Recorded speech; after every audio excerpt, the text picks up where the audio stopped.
Okay, so we had our chats. The Rotas had their chat, and then we were looking at there's people at the crossing, mercenaries or something of some sort, because they were like possibly hired to protect the town. We met the dwarves and the gnome.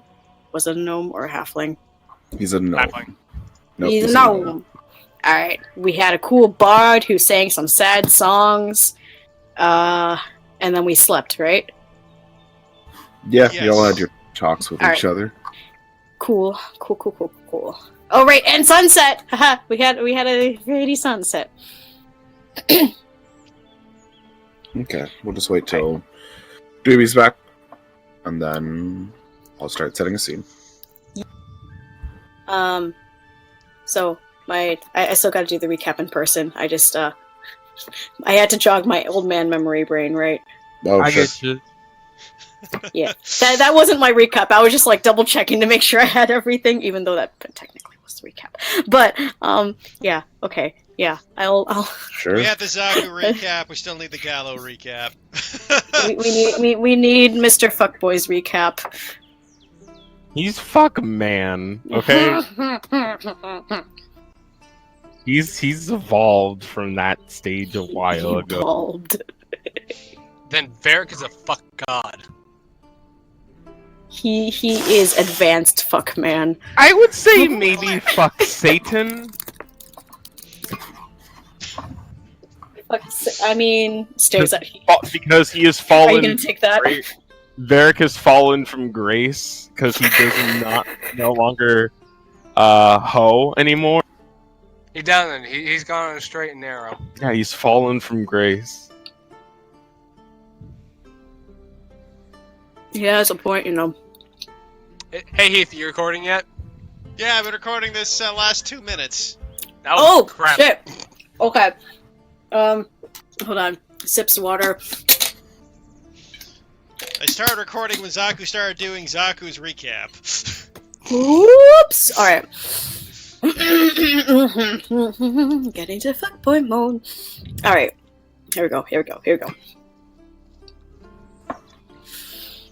All right. I was told I'm supposed to do a summary of yesterday. Was it?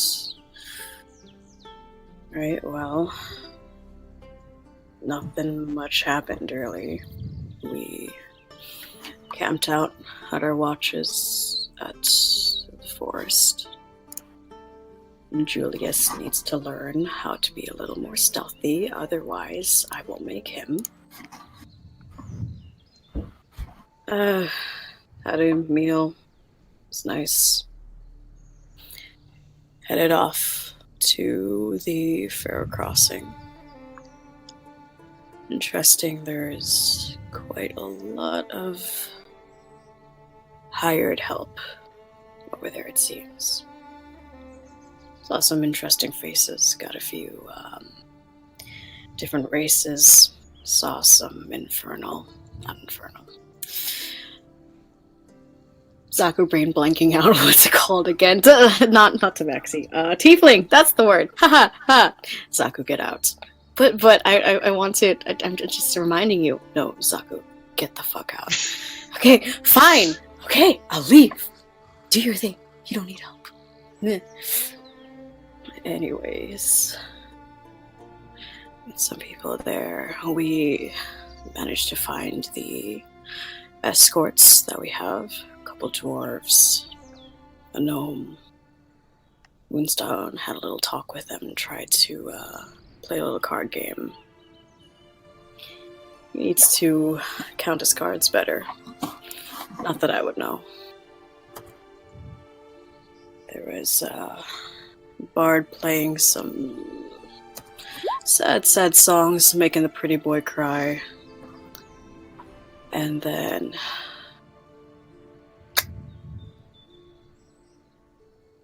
I guess I had a talk with Garotus. Not that I'll spill any information, but we seem to have an agreement. So I'll be keeping an eye out for things. And if I find anything, well, lucky for him. If not, it's no skin off my back. Also had a little moment watching the sunset. Gala shrugs. Not like we had anything else to do that night, so Mr. Farmhand had us all go over and watch it. I'll agree. It's good moment of respite before things will inevitably turn to shit. Sounds like we're going to be having some goblins paying us a visit down the road. That'll be fun. I don't think we'll have a problem. From the looks of it, mostly everybody can hold off their own. Mostly. And he looks off to Julius for a moment, looks back. Apparently, Farmhand and Pretty Boy had their own talk as well. Not that I know much. Something about fish. It's the same thing as Moonstone's talking nerd shit over my head.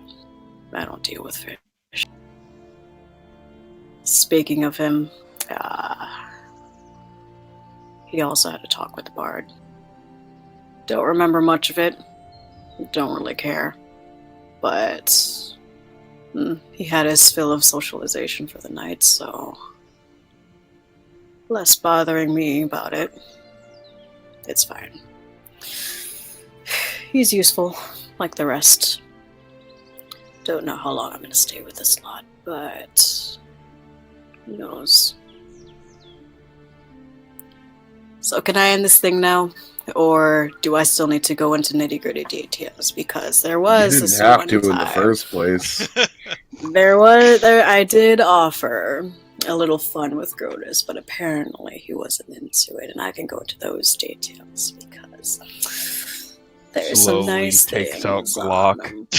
them. Slowly pulls out Nuke.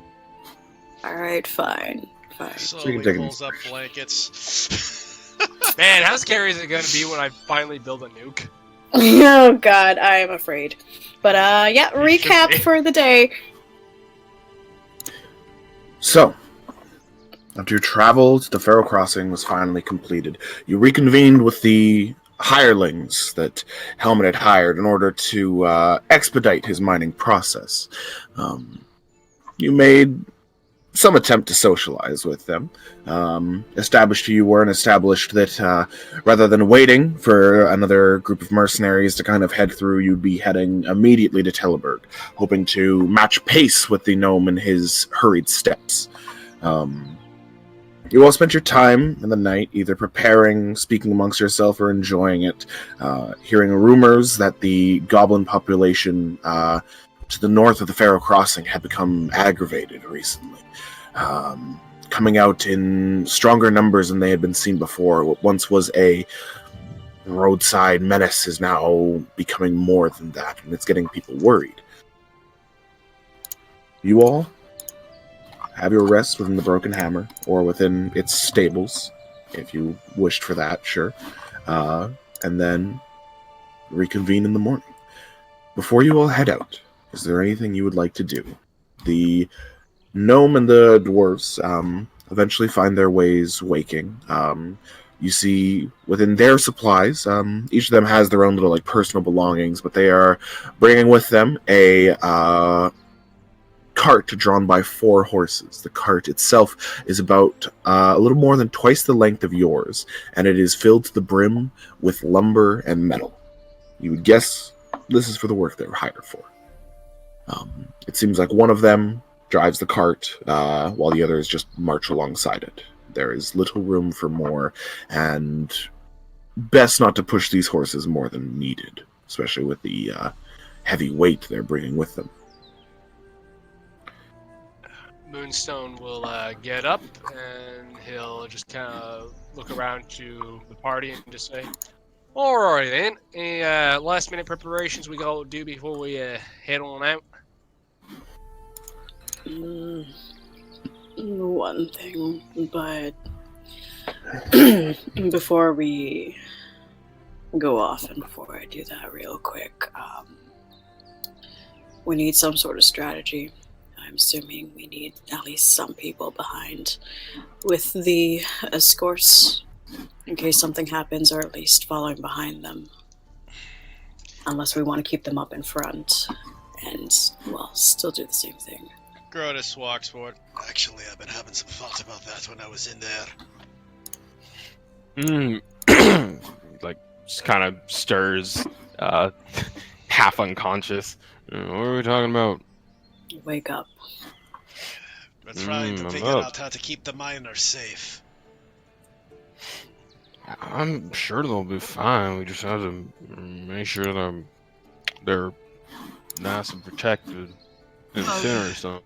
Yeah, but how are we Obviously, gonna there's no stop? better protector than myself.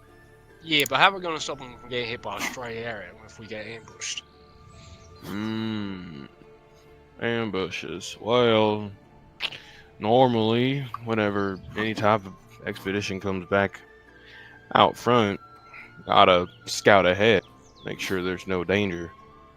Yeah, but then we're splitting up, and then we got half our forces protecting them, and then the other half looking ahead. Well, that's why you don't. Here's the thing, right? There's no way to 100% guarantee that they're not going to get hit at all. Yeah, but we got lessen it if we take a few precautions. Yeah, you're right. You just need to. I think it's fairly simple what we need to do here. We've got the two wagons. Their wagon with the supplies and our wagon, where you all usually sit.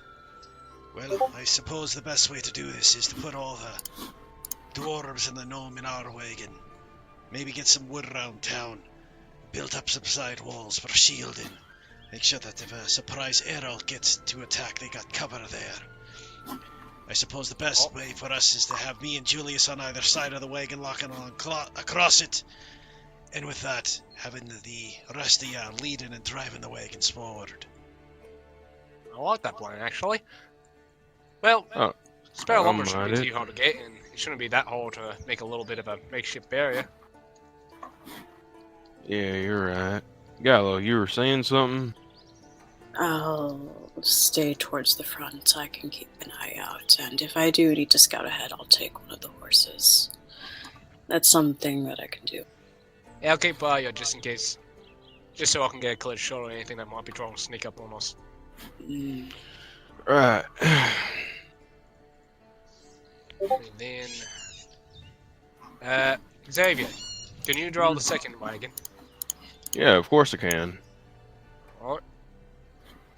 Yeah, I think that covers us. Well, that's a pretty good plan. I like it. Anyone else got anything they want to add to it? So we're basically boarding up the wagon. We're boarding the escorts with your and Grotus protection with extra coverage. Meanwhile, Xavier holds the wagon. Moonstone and I will keep an eye out in the front, and we will lead the cargo. Alright, and then I guess that sails it. Let's start getting some spare lumber and trying to build up that wagon a bit to give them a bit more cover in case we run into trouble. Sure. For the sake of this, if you're looking for simple materials like planks of wood and that kind of thing, they can easily be purchased around the Feral Crossing. There are a number of people selling goods like this, and especially those that are specifically kind of out of the 10 or so people that live at the Feral Crossing. It seems like three of the kind of the shops here that are permanently here are mostly about things like wagon repair. It'd be easy enough to purchase for probably around maybe 4 or 5 silver. Nails, planks of wood, and anything else you want to try to use to essentially make it so that there's a bit of a wall of sorts to the cart. Wouldn't be pretty looking, but it could be certainly effective, depending on the skill checks. Alright. I'll handle the financial burden of this little project, and I'll put down 5 silver. Sure.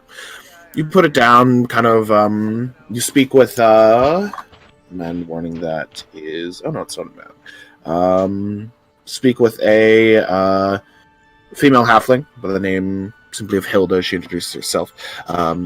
You're certainly able to, purchase from her, and she's more than happy to sell. She kind of has one of her sons, it seems, bring out the materials with you to your cart. 5 silver, like I said, it's all it's really going to cost you. It's more a matter of just essentially you're attempting to build upon a wall, so to say, with planks of wood. So for sake of this, whoever is going to kind of be leading this project, we'll say for the sake of this, it's an intelligence check, unless anyone has either carpenter's tools or woodworking skills. I'll get at the project unless anyone's got specialties for this sort of thing. That's on you, buddy. Probably best I can give you the assistance I can hammer the nails in. That's my ability in this. Alright, I'll take it. Sure. So could he be considered helping me?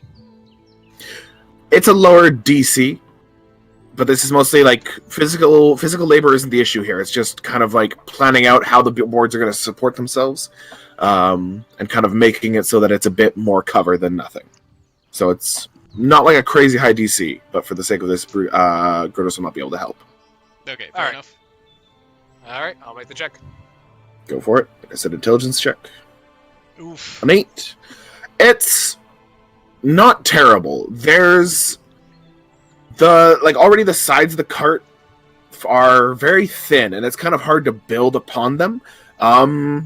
It's a bit ramshackled, but you get a sense that so long as they kind of keep a head down, all the ones in the cart should essentially be able to get full cover from the sides. Alright, and that's more or less what you're looking for. It does not look nice. Never really care if things look nice. Alright, that should do it. Meanwhile, they're doing that project. Gala's gonna take a quick look around. I'm assuming the repair people. He's gonna look for someone who can sell like a small jack. A small knife? Yeah. Like, like the little Swiss Army knives or something like that. Butterfly knife, whatever. Definitely no, like, butterfly knives or things like that. Those usually require a bit of mechanical knowledge. You'd easily be able to find something like a skinning knife, or like an actual, like a weapon knife, or even not weapon. Like, even if it's just for carving or something. Just really small. Sure. Roll just a general investigation check, then. Yeah, you get a sense this is really for, like, they sell stuff for travel, nothing for... Yeah, nothing fancy. Kind of looking through, you do definitely see some people that are selling hunting equipment. Kind of look through there. There is kind of... What kind of knife are you... Like, so... Like I said, a flipping knife definitely isn't going to be found here, right? We're talking medieval societies. Nobody's trying to hide a knife. Everyone has a knife. Everyone's got a knife on them somewhere. Okay. Think of like almost like as small as like a paring knife in cooking, or like a whittling knife. Okay, yeah. So like a woodworker's knife. Yeah. Assassin's Easily enough. Fans didn't like that. What? Sorry, what? When you said it's like there's no hidden knife, and I was just like, Assassin's Creed didn't like that. No, there's no like flipping knives or butter. Like that's something you could have made. I could probably make that. You could certainly try. Is there a practical use for it? Probably not. But yeah, a whittling knife, easily enough. You find kind of this small kind of, it's a bit thick, clearly meant to kind of like more work on kind of like just like single details on like a woodworking knife. It's kind of almost more like an ice pick than it is a knife. The edges are kind of sharp, but certainly not something you'd use to like cut meat. It's very much like a pierce, not a, a pierce and chip, not a kind of cut. Or you can find like kind of like a single-edged kind of knife that would be used to like to get shavings off. Slowly kind of like reducing the size of the wood, or kind of like whittling down the edges of it. All right. He'll look over these options, and the one that does the shaving, and as long as it has a point to it. He looks at the shop owner, says, how much? Well, for that, I'll pass it off at a silver piece.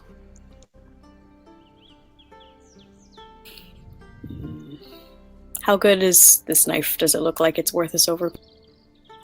So long as you're planning to use it, like, as for whittling, yeah, you imagine it'd be good. If you were looking to, like, stab a man with it, Yeah, no. you could imagine you could find better knives. But if it would certainly get the job done of constant use against, like, softer woods. Okay. He purses his lips, does a little nod, says, alright. Puts down a silver piece. Just doing business with you. Nod, pockets of silver.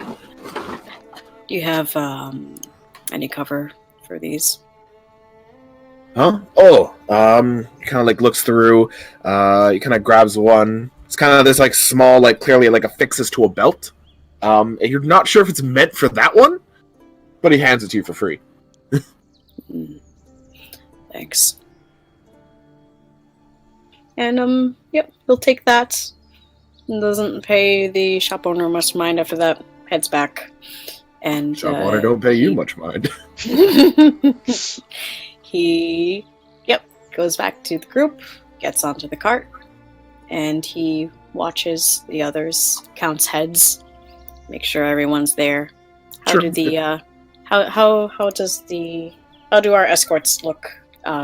Emotional. Your Wise escorts did- tease. You're the escorts. Tease. Oh my bad. Kind of Escort- looking how do- for them. You haven't really talked to them much. The doors don't seem too bad. They definitely kind of seem like they're just waiting for whatever you're trying to do to finish. They don't seem like they mind waiting. They were going to wait anyways. The gnome's a bit kind of clearly like a bit on edge, but he was the one protesting earlier. As he was the one protesting earlier. Yeah, you just get a sense that like he's a bit nervous, but it's just that kind of like baseline, nothing to a point where you think he's gonna like vanish, so to say. Okay. He looks them over. They look fine. So he hops into one side of the driver's seat for the front cart. Sure. Moonstone will just stand up and say, look at the dwarves and the gnome and just say in dwarvish, "All right, well, we're gonna get you folks off and running here soon. We're gonna get you there safely. If we tell you to duck, you duck. If you tell you to get down, you get down. Just know that we're gonna your safety is our number one priority. Don't worry about anything that might be happening. Just do as we say, and everything should work out fine. We're professionals. We've done this before." For the sake of it, roll a persuasion check.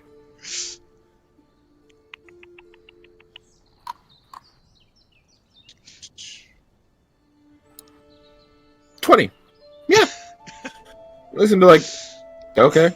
Watch kind of like just one-on-one the four like kind of very gruff-looking dwarves, each with a decent bit of age. He gets a decent bit of experience. Like they seem to think like, you're probably a short-lived race, but you're probably fine. Kind of, they all sit down. The gnome kind of like looks to the like clear kind of walls you've built up to protect from like stray shots, and that along with kind of like you're speaking in a confident manner. He seems to kind of just kind of like, he lets his shoulders go a bit and kind of eventually climbs in the cart himself. You hear him kind of speak. It's like, do you want one of us driving one of the carts, or are you all fine? If we take the carts. Sure. You folks just stay down in case anything happens. Sure.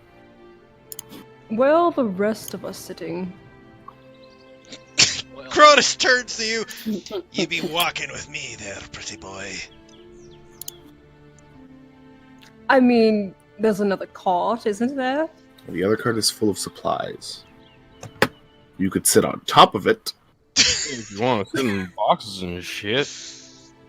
It's not even boxes. It's like the back of the cart is just like light, like lines and lines of lumber of like what looks like oak wood, and then the front of it has kind of this almost like sectional piece put in, and it's got just metals.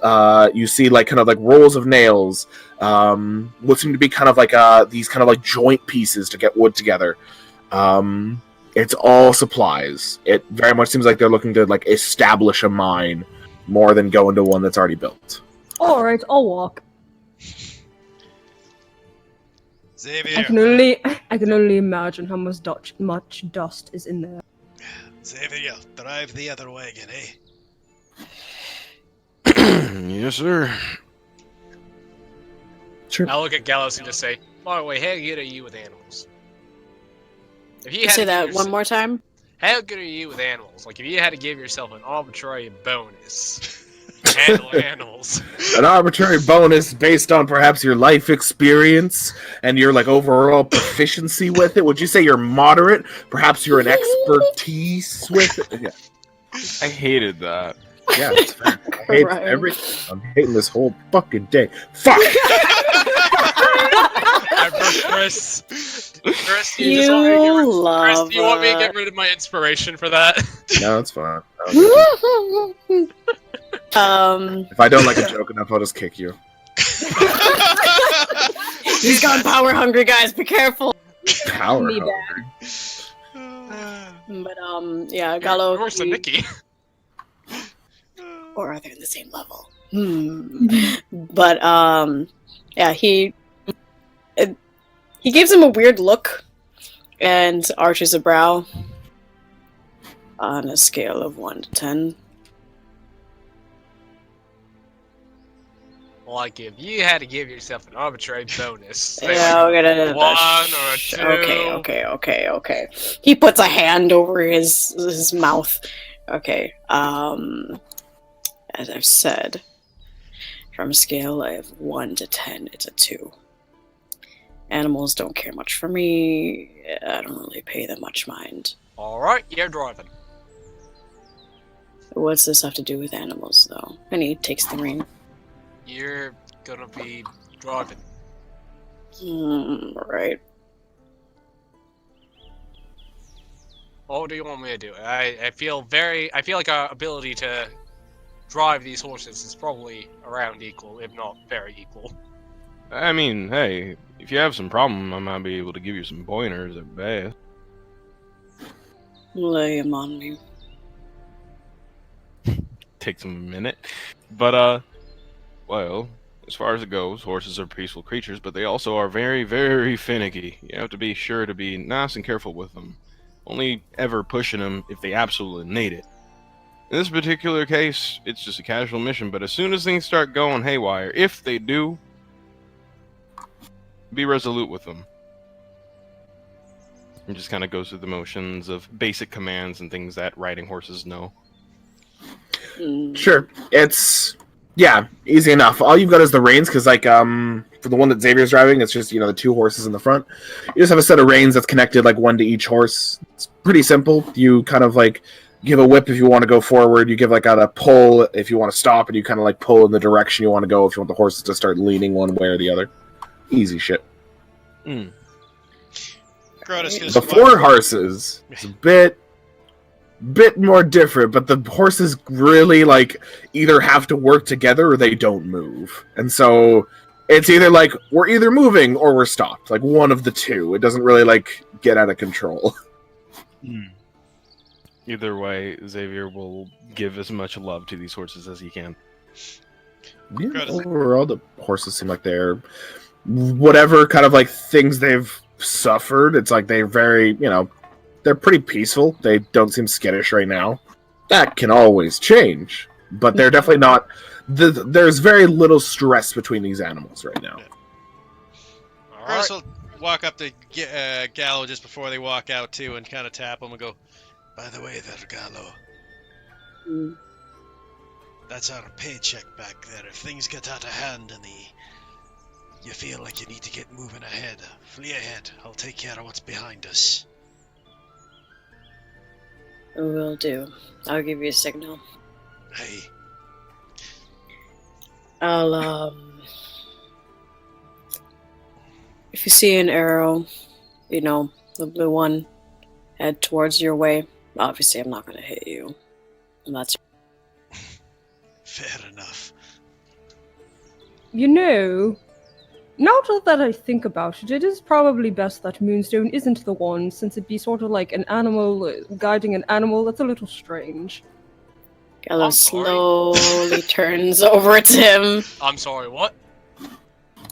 Even like the gnome and the dwarves are kind of like, I don't I don't think that's the same. Is it You not? do realize you're an animal too, right? By definition. Well, yes, but I mean like an animal. There's a difference between one who's Grotus a person. grabs Julius by the back of his armor and starts pulling him back. We'll get in on the gear. She just starts pulling him away. We need to start going, getting on the road, and he just like very quickly looks over towards Moonstone, and under his breath, he's just like, "I am so sorry. I didn't." Do that." I'm like, And all you hear like slowly disappearing in the distance is like, no, it's a general question. I didn't mean. You just see Moonstone's eyes twitching as he just starts saying something in a language I doubt any of you actually understand. you think whenever he gets irritated, his pupils go to slits? Oh, they absolutely do. Like they were Night already. when he's irritated, they just go. Yeah, no, like it's already kind of. It's like morning's already starting to birth. So it's just like his eyes are like kind of in that halfway point. But as soon as Julia started talking, just. And his eyes just starts twitching. He just starts saying something in a language none of you probably recognized. His What language are you speaking, by the way? Undercommon. No. Gallo Oh. just rolls his eyes and Actually. gives him a small nudge. Actually, Whatever you say, you don't have to tell me. It doesn't actually matter. But you do kind of see the gnome give a bit of a reaction to the use of the language. Sorry, as I say in Undercommon. You kind of hear it's broken. It's very much like you're a bit more proficient at it than he is. It's this very kind of like, learner's basic, like, take a course for like a month kind of thing. He's like, it's all right. He's trying to kind of like sound it out through his own speech. So, ready to head off there?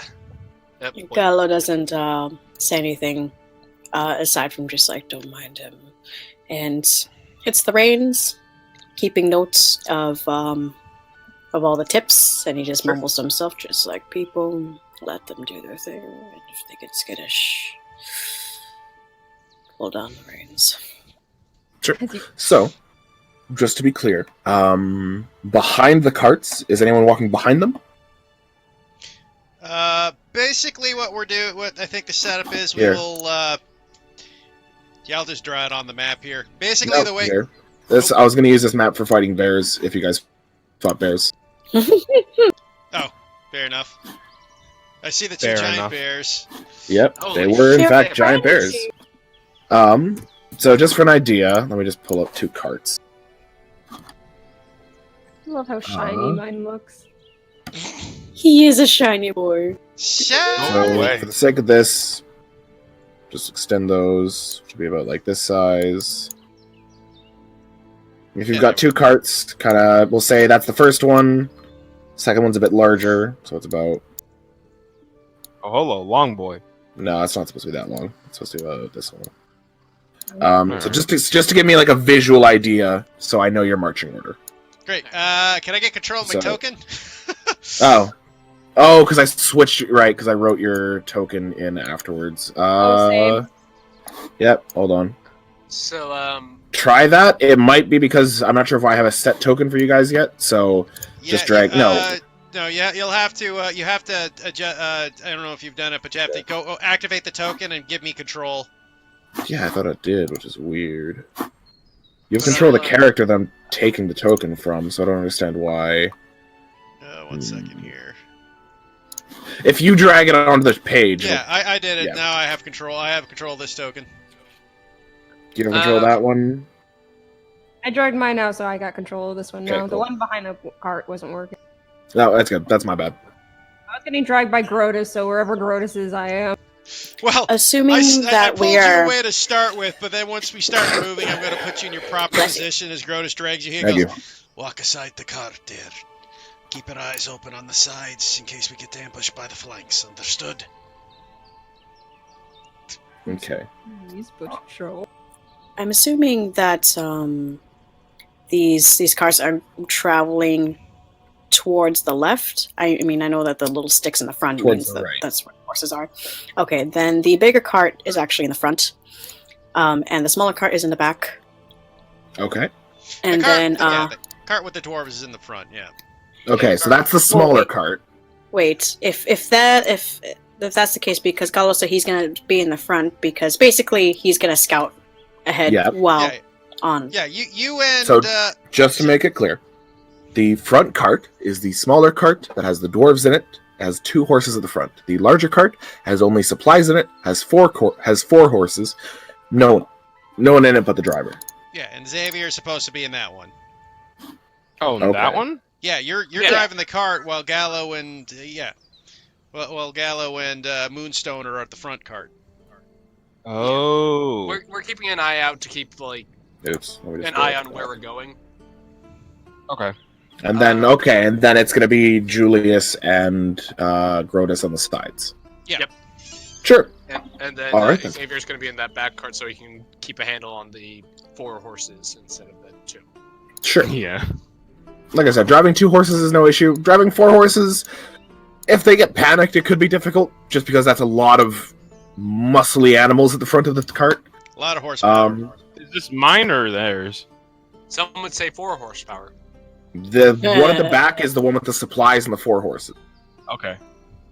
A lot of Um, babies, but I got them.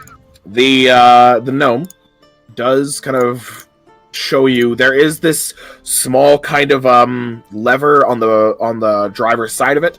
You've seen these before. These are basically, if you've lost control of the horses, you kind of pull this and it drops a little bit a part of the center of the cart into the ground so that the horses have a much harder time moving.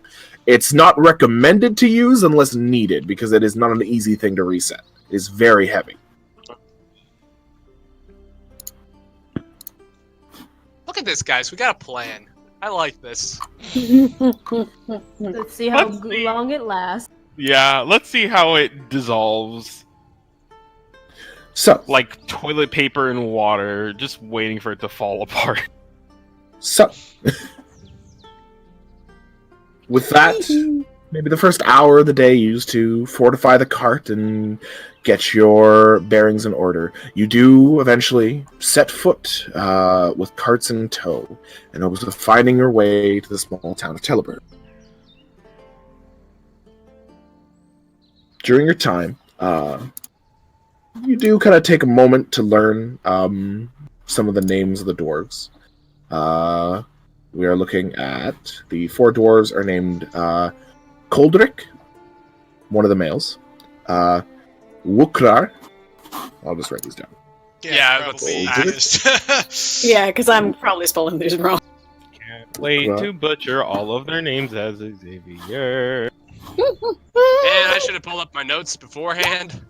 So Koldrick, Wukrar. Orcs? Or I could have. No, Oh, dwarves. yeah, they're dwarves. I'm silly. My bad.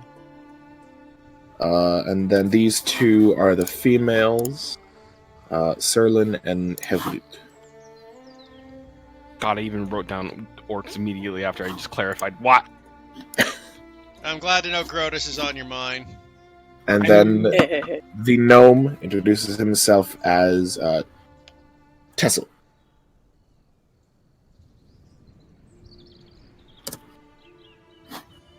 Just so you have names. Tessa? Tessel, yeah, is the name of the gnome. So, amongst your travel, you begin to head on the eastern road towards Edgewater. As you continue through the about 1 or 2 hours that the first part of this journey comes, you eventually find that side path leading off towards Teleburg. Clearly a much less used road. But at the very least, it seems flat and easy enough to drive through. Turning the horses onto the correct path, you begin to head towards kind of the where the road was going east. You're kind of going more southeast now. At this point in the road, it seems that there's kind of the woods on the east of you, the woods to your right. Sorry, not east of you. The woods to your right, which were the ones that were still by Vildervale, and also a small bit of woods to the left, kind of in between where the 2 paths run. Following this path forward, it begins to get a bit eerie. woods on both sides of a trail are never a good sign. You can understand why there was a bit of nervousness coming this direction. As you go, Moonstone's gonna keep an eye out for anything that might catch his eye. of Same course, with roll a Gala. perception. I'll let two people roll a perception check. Since you're at the front, it works for that. Alright. Oof. Yay. 21. These are quiet. Too quiet. Moonstone, you see it in the distance, though it doesn't seem to be too much of a threat at the moment. You see maybe one or two small humanoid figures seemingly almost walking across the path. And as soon as there is like sight of someone, they immediately book it into the woods. You kind of watch them for a moment, you're able to watch them for a while until eventually the tree line becomes too thick and they vanish about 60 feet at least past you. Old. He what? pulls the rein. Sure.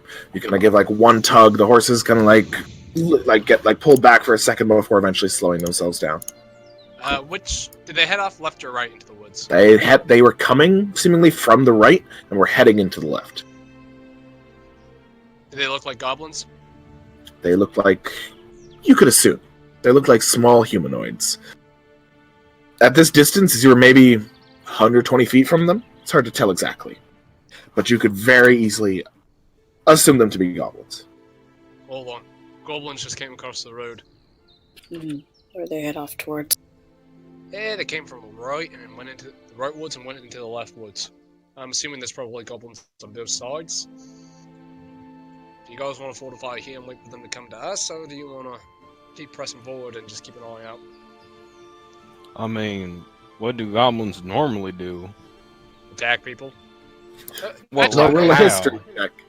Yeah, You I could was all about to ask. roll a history check to see if what you know about goblins. Can I roll? a What did history I check read too? in my book? I also 18. 24. Sorry, what were you 15. saying, Julius? I was gonna say, can I also roll a history check? Yeah, you all can. I am the most Ah. secluded. Sure.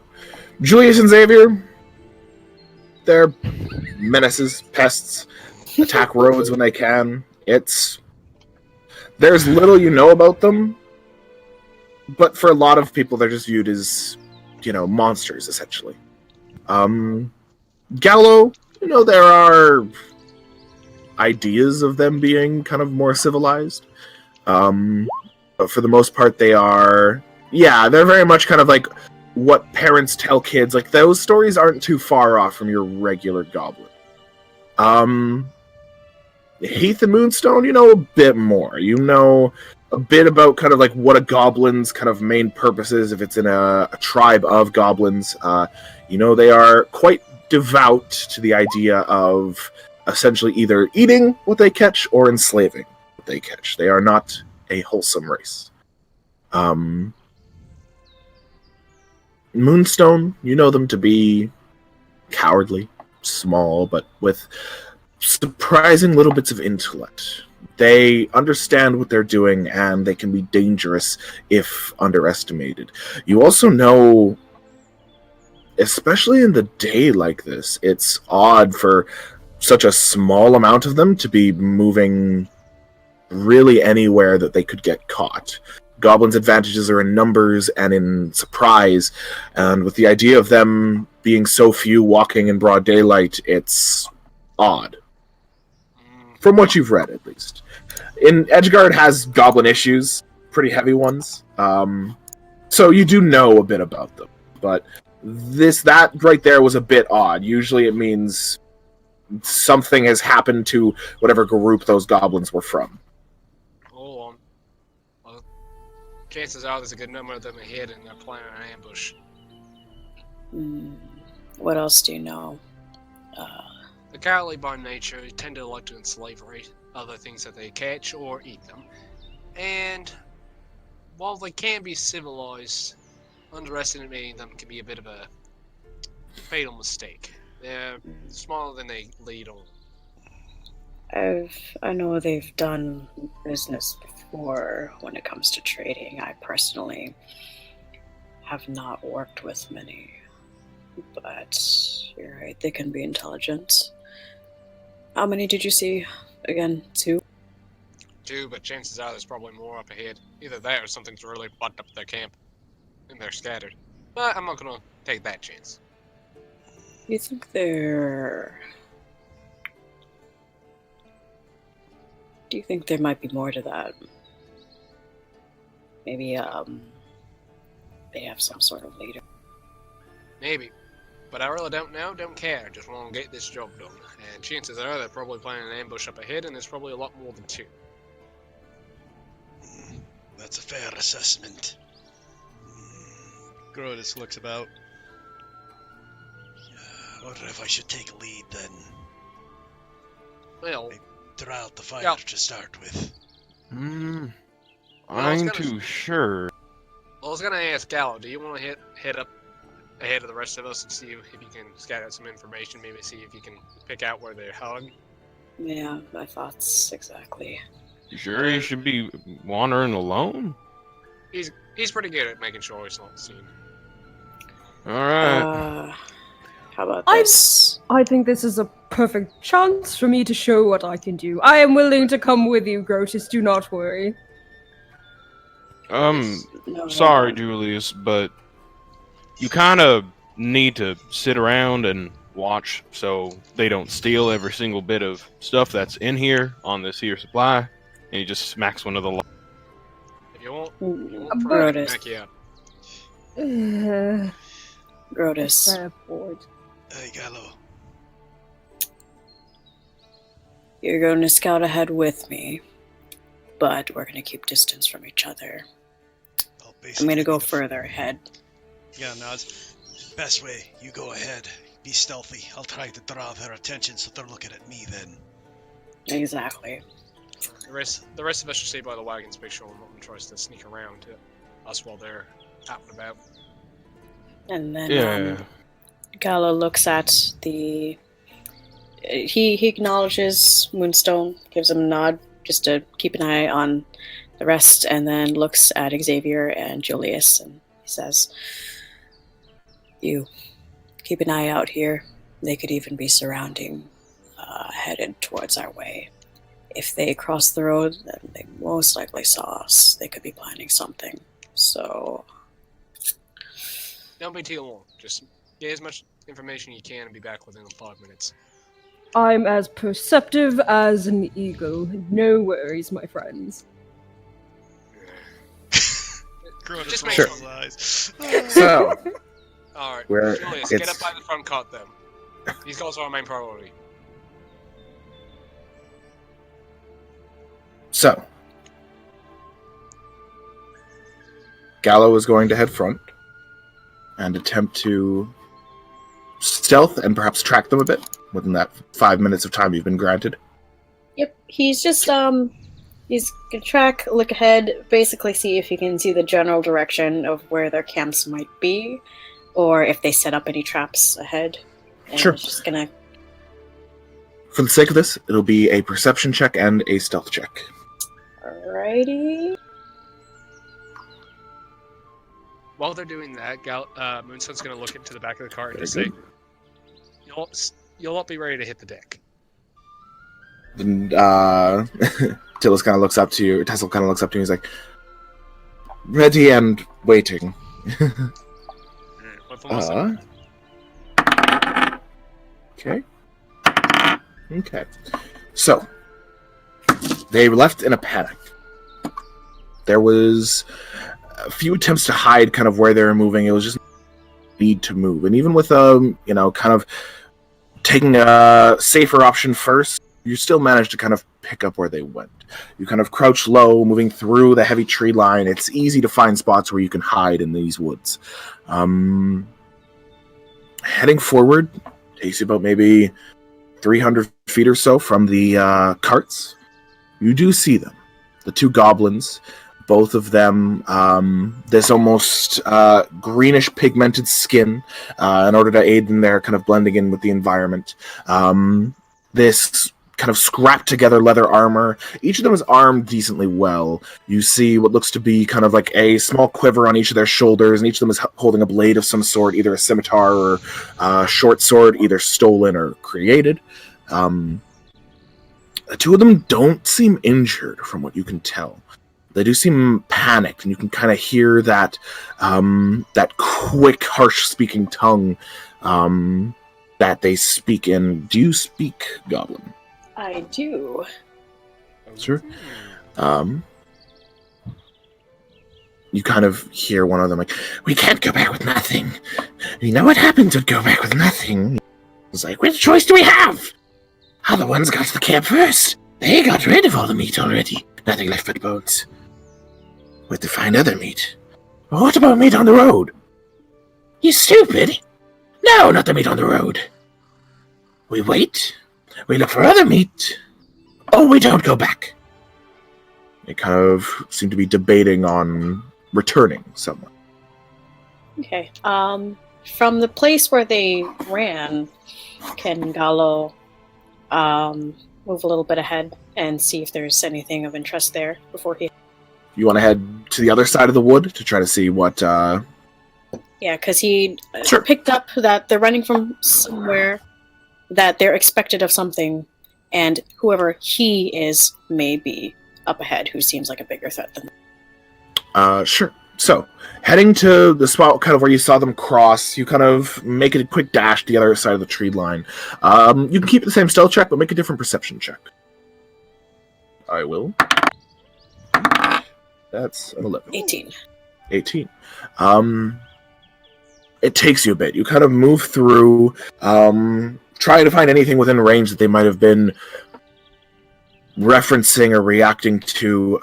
You do eventually find what you think they may have been referring to, what they got chased away from. You find, while managing to keep out of their sight, you see a small pack of 3 wolves, 2 of which are picking clean what looks to be the corpse of a doe.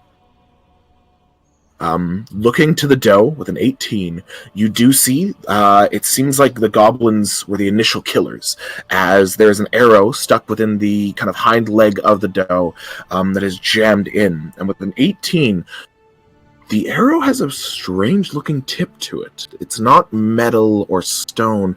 It's almost this strange kind of, it almost looks like a wood-like substance, or maybe bone, but it's this red color the whole way through, and it seems to be kind of tied with twine to the tip of the arrow. Does he recognize? Make a nature check. High DC, though. Oh dear. Okay. It's just a matter of, there's a lot of things. You don't know, it looks almost like, the first thing that your mind kind of comes to is like a thistle, like a very long thistle of a bramble or bush. But nothing that like is, this thing is about maybe like 6 inches long. Like nothing you can think of that's that long. Okay. He's gonna head back. He's gonna find Grotus, but kind of stay out of his line of sight. Sure. Still Notice stealthing the about. as well. You can make a perception check. Hey, not exactly his strength. That's fine. We all got weaknesses. He's still gonna. 9. Oh dear. You kind of keep an eye out, attempting to watch. Aside from small fauna, nothing you see that seems dangerous. All right. As he makes his way back, he whispers, Hey, what is it? 2 goblins headed to the left. They don't look like they're going to attack us. We're too big of a pack. However, there are wolves to our right who seem to be working with them, possibly. They use strange arrows. You might want to take a look at it later if we ever pass by them. But 3 wolves, 2 goblins. I'm heading back. Fair enough. We'll push on forward then, but Grotus kind of looks over. you said 2 goblins. They're not going to bother us, you think? They look like they're heading off on their own. I listened to the conversation. They're trying to find scraps to bring back to whoever they're working with. Whoever he might be. Don't know who that is, but my hunch sounds about right. There's someone bigger afoot in all this, so keep an eye out. Fair enough. How many days? Yeah, I forgot to ask this earlier, Chris. But how many days a journey is it to our location? Only 2. Okay, It's 2 days to Pharaoh's Crossing, 2 days to Teleburg. that's what I thought. I was just making sure. So we only have to camp Yep. out one night. Then we should make it there late the next day. Yep. Okay, we'll push ahead then. Alright. Short of Um, hunting down and killing those goblins, I don't see any other option.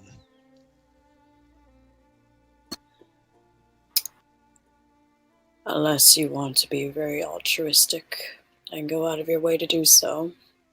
Otherwise, they're not going to bother us specifically. Groda just kind of scratches his chin. More worried about that they bring others down later. Rather than altruism. Alright. If you want to go ahead, you can. I'm going to update the other.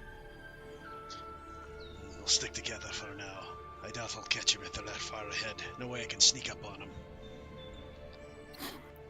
Alright. So, sorry, so the plan is we are going to chase them, or we're not, or we're going to update the group. We'll probably just update the group. I mean, the only person, basically, Gallo was more or less, Grotus was saying to Gallo more or less is like, if we're going to take him out, you're probably the only one who can. Okay. Because the rest of us are pretty clanky or not the most dexterous. Excuse me, sir. I am very dexterous. Same. Yes, but you're clanky. In Over that that. case, then he thinks about it for a moment.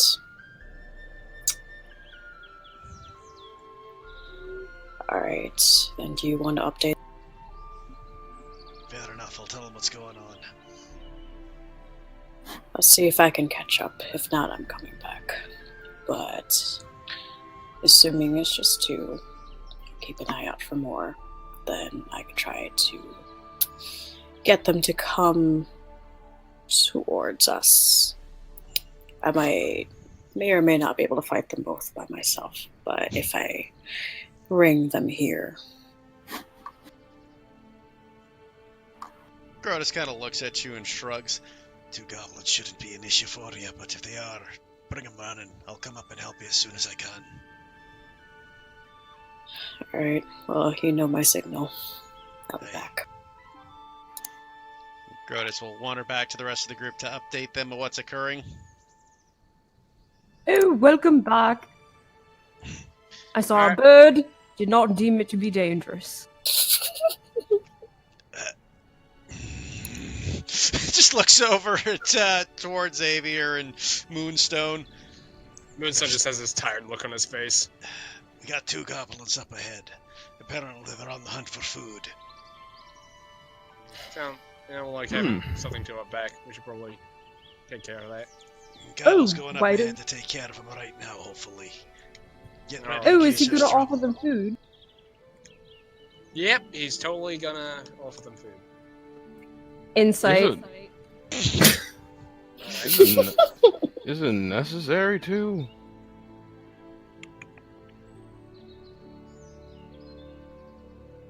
Fuck. Shit. You can discern whatever you like from it. Insight only helps if you can like find out someone. Assume whatever you want. What's that? You can assume whatever you want, but his face doesn't give any inclination whether he's truthful or not. Well, that's nice of him. It's good that he's willing to help feed them. Yep, I haven't known Gallus for too long, but he's a very virtuous spirit. He seems the sort. Yep. I Grotus just is look just... at Grotus. I just look at Grotus and just be like, don't. Just give him that look of don't tell him. Grotus just rubs his face. In any case, we'll wait here till he gets back. He'll give us a signal if he gets into trouble.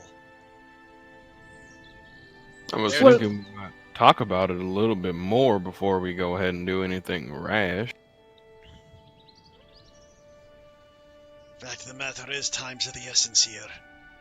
Well, actually, I just realized, what exactly is Gallo gonna even feed them? His rations? Eh, He'll run out. we got plenty of rations.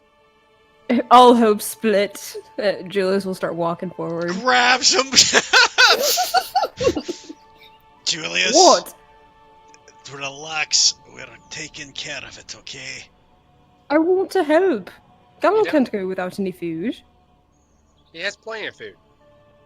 No, I insist. Now Julius. he's got this. Look Besides, so. we need you here. We need you here in case something happens. We gotta make sure we protect these folk. I won't be gone long, I promise. But if you're gone and something happens, could you forgive yourself? I will be right back. It's not that far. Nah, it's actually a fairly good distance out. So while they're having this discussion, I'm also going to say Julius is still trying to walk over. I imagine they're blocking you. But hold on, we'll Yeah. just go to Gallo quickly. Gallo, you will need to roll another perception and stealth check to see if you can find them again in case they have moved. And stealth because you're kind of like you exited it to talk, entering it back now. All right. I would like to note that if he does well, he's gonna climb up into a tree. If not, he's gonna stay to the ground. Sure.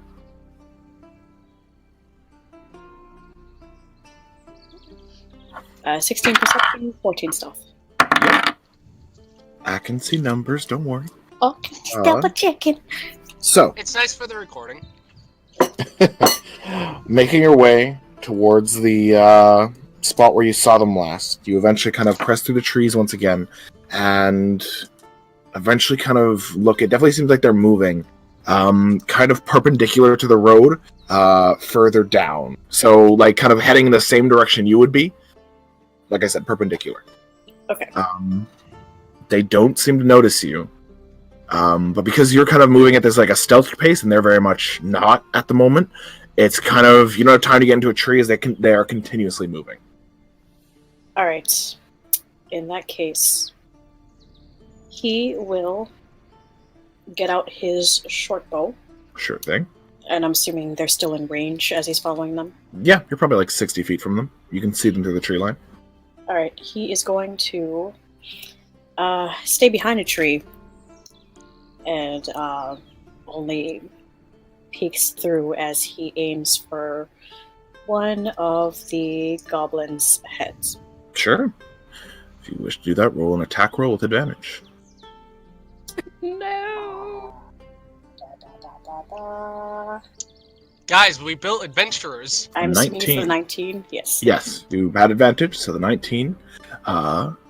You watch as you kind of like, you take that moment, you watch as one of them kind of stops as he seems to like check under a bit of underbrush, hoping to find something. And in that moment where he just like stands still, you fire off the short bow. You can hear it kind of whistle through the air. Roll your damage plus sneak attack. Don't forget you have a +1 bow. Oh, cool. I think I fixed that on my sheet with the +1. Yeah, roll. it looks like you did. I can see it. Roll a sneak attack. Is that supposed to be a roll in itself? No, so a sneak attack is you can add 2d6 damage onto this attack, and then you can roll that in addition to the damage of the short bow. So you're basically rolling 3d6 plus 5. Yes. Okay. Okay. Roll Okay. good, roll good. Roll 3d6 plus 5. And just to note, as he does this, he will immediately duck back in the tree as soon as he makes his mark. Sure. So you use your bonus action to attempt to Jesus. hide. Oh my Holy shit! So Gallo is Satan. Mark of the Beast, guys. You kind of watch as the goblin kind of like looks through, and you swear kind of in that moment that you loose the arrow, it kind of looks at you, and all you hear is you kind of like duck back behind the tree as this sickening. And this,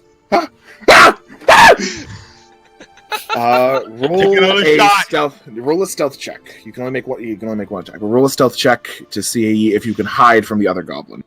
Alright. Who watched? Oh dear. 14.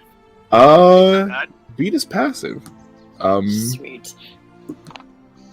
We can, if you wish. Are you going to still attempt combat with the other one? No. Still got It's up to another you. shot. I'm sorry, Julius. I'm sorry, but he said all this is happening. Julius is trying to go over there. No. And Moonstone and Grodus are both like, yeah, no.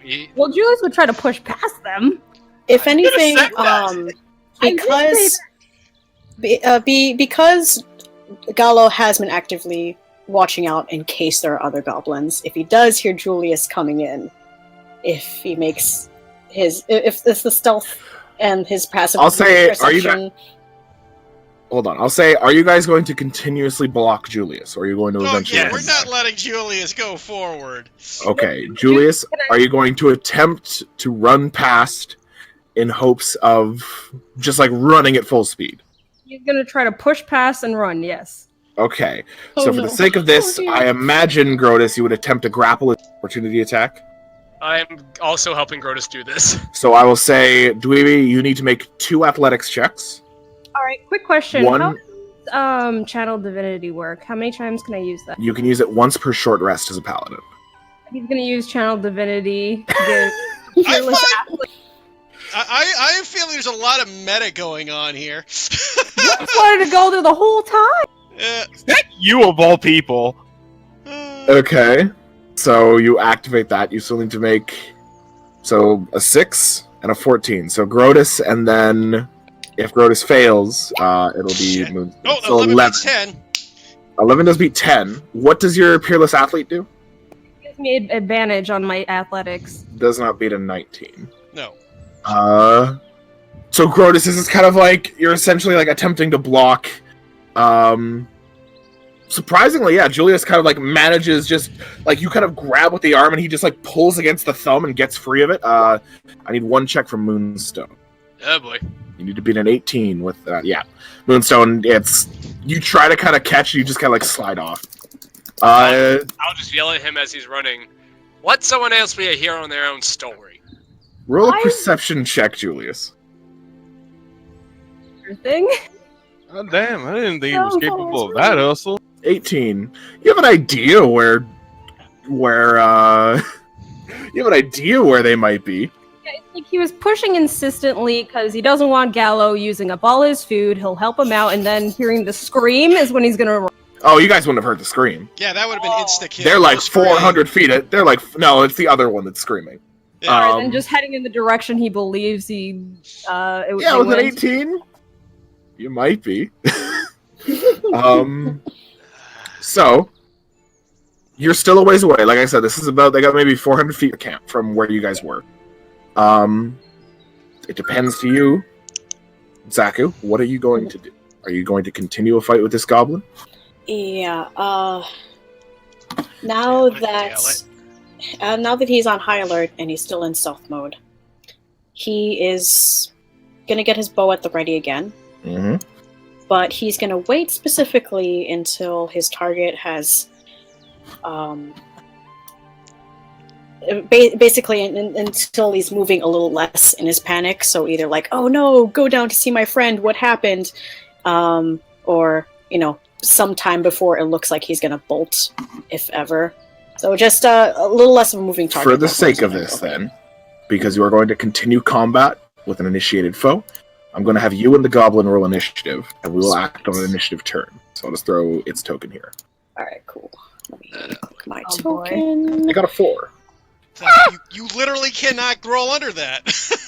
So, Gallo, you kind of like watch the goblin's just like in this immediate panic, attempting to find, though his passive perception does not spot you with a 14. You do have an action and a bonus action right now. It's up to you. Sweet. An action and a bonus action. Yes. Okay. Me still learning what the heck I can do with. Shoot him. As a I mean, rogue, like, there's very little you can do as an action. There's a lot you can do as a bonus action. The goblin is 60 feet ahead of you. In a direct line, there is little foliage blocking you. From what you can see, he is drawing his own bow in an attempt to find you and return fire, but has not spotted you yet. If you wish to make an attack roll, it would be an advantage, and you would get sneak attack again should the attack hit. Okay, I will do that then. Alright, so you can roll an attack with advantage then. Right. Ooh, that hits. You pull back the bow again. The infusion that Moonstone placed upon it, kind of almost creating this it's a single, almost like brown, almost more of a strand of magic for just a moment as you pull it back, rather than actual material, before it kind of forms physical just for a moment that you fire. That does hit. So roll your damage: 3d6 plus 5. Okay. Roll the same. 3d6 plus 5. Okay. Just for. Sorry, brain fart for a second. You said that it materializes the arrow on Gallo's end. Yeah, or your bow creates its own. Your bow creates its own arrow. Okay. That's what the infusion it does. You don't have to track ammo while you're using that. So, yeah, as he does so, a little glint in his eye from the small glow of the arrow, and rolls a 15. 15 is what their health points are. Oh shit! You kind of take the moment. It doesn't bother to pull out its shield that you kind of see strapped to his side. It tries to pull the arrow. You see again that strange red tipping to it, and you just kind of, an enemy that doesn't see you can't stop you, and it drops. All right. He's gonna.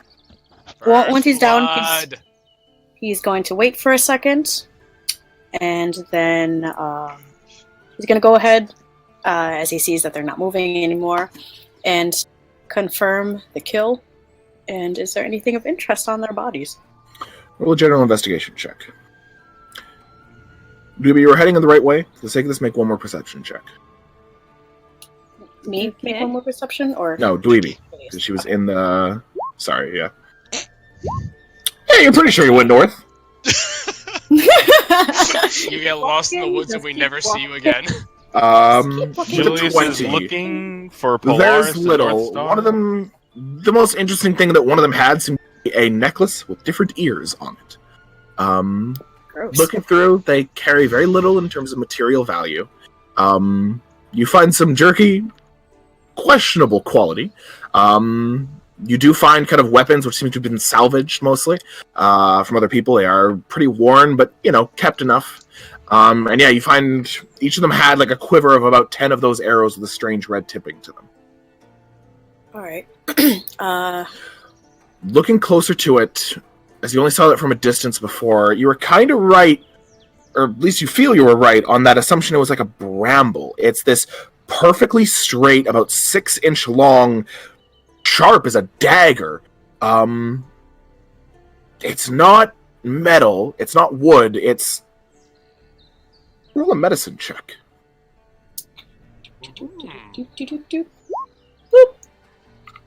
It's almost like bone, but it's this strange red color. You kind of look to it, and it's like, you kind of watch to see if there's any unevenness. Maybe it's colored this way, but it's all this one perfect red hue.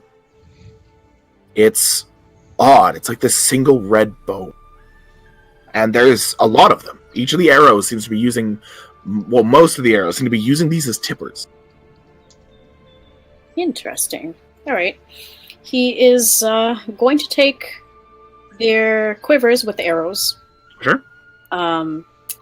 He will grab the jerky of questionable quality and material, not for himself, but someone may or may not like it, probably will judge it. Sure, you can have a piece of goblin jerky. What's the meat? No one knows. No one knows. Okay. I really hope it's not human baby. I hope not either. And then you said there was a necklace baby. with... It's A elf necklace baby. with Oh, 3 okay. ears on it. Necklace with 3 They ears. all seem to be human. You're not sure, though. Okay, Elf well, is lean meat. I guess I'll take that too, because I don't know, somebody may want it. Sure. You can for sure take the arrow of... Or take the necklace of 3 ears on a piece of twine. Necklace of 3. Oh god, you're actually putting it in your Ears. inventory. Yep, I'm gonna bring it back with me, boys. Hold on one Go second as I put for this in. You said, so 2 quivers with 10 arrows each? Yeah. Okay, Well, one of them is actually missing 2 arrows, as they waste them on the dough. Okay, so 18 arrows. It's not a big deal. You literally don't need arrows. You fire I mean, fire these are pretty practical cool looking ones. arrows. Questionable jerky. Alright, then he's gonna head back with these things in tow. He keeps the necklace on the quiver because he's not putting that in his fucking bag. Sure. And then the jerky, he'll just stuff it somewhere inside the quiver as well. If Sure, there's, like, you a small jam pocket. everything you can in, this leather-made quiver. Okay, and then he just casually starts heading back, still keeping an eye out for anything else. Sure. Both actually, you and no, Julius make a perception check. Oh dear, oh boy. We're gonna Julius pass is- each other. Can't wait for if Julius anything- to Look, you guys just gotta hit a collective 10. Oh, Who knows? Julius. I will like to say, before he leaves, he's gonna drag the bodies into like tall grass or something. If there's something. Well, you're in a forest. Like, it's literally I'm in a all forest. bush. Okay, then never mind. Then bodies. Bush and shrub. 20 perception. Yeah. You kind of, you take a moment and you just hear the... Clank, clank, clank. Why is he here? And Gala will head towards the clanking. You head towards the clanking. He was pretty close in his path from where you first were. It was the change in direction that you kind of went off path there, Nikki. Mhm. You do find, you see Julius kind of he takes a moment, he stops, he turns, kind of looks through the forest, doesn't see anything, kind of keeps going. You can act it out as you wish. He will follow behind Julius until Julius notices that he's basically on his back. I'll say roll a stealth versus Julius's perception. Oh god. It's not an impossible success. It's just a very unlikely success. Unlikely indeed. You He's guys literally just falling right behind and just That's kind of waiting. 400 feet. 450 feet. Julie says 500 feet. step. 550 feet. 600 feet. I'm gonna keep Eventually, going until one of you Go- go. chooses. Gallo stops and eventually just hey. Shakes his head. Where are you going? Oh, there you are, Gallo. I was just looking for you, actually. What for? Is there something happening to the carts? Oh no, I heard that you went off to feed the goblins, and so I thought I would offer some of my rations as well. Don't want you to use all of your... Raises a brow and stares at him for a better explanation. Blink, Meanwhile, blink. back at the cards, Moonstone's just talking to Grotus, and Dwarven's just like, I'm gonna kill him. Grotus is looking at you, goes, "Why the hell would you tell him he was feeding the fucking goblins?" Because otherwise he was going to complain and protest, and I just wanted to get this done with. God. Meanwhile, Gallo back at Julius, seeing how he's not going to get a better explanation. You thought I was going to feed the goblins. Well, yes, that's what Moonstone said. Moonstone is giving you bullshit. I killed them. Why would you do this to me? Brow kind of froze a bit. Oh, did they attack you? No. Then... oh, they must have been threatening someone.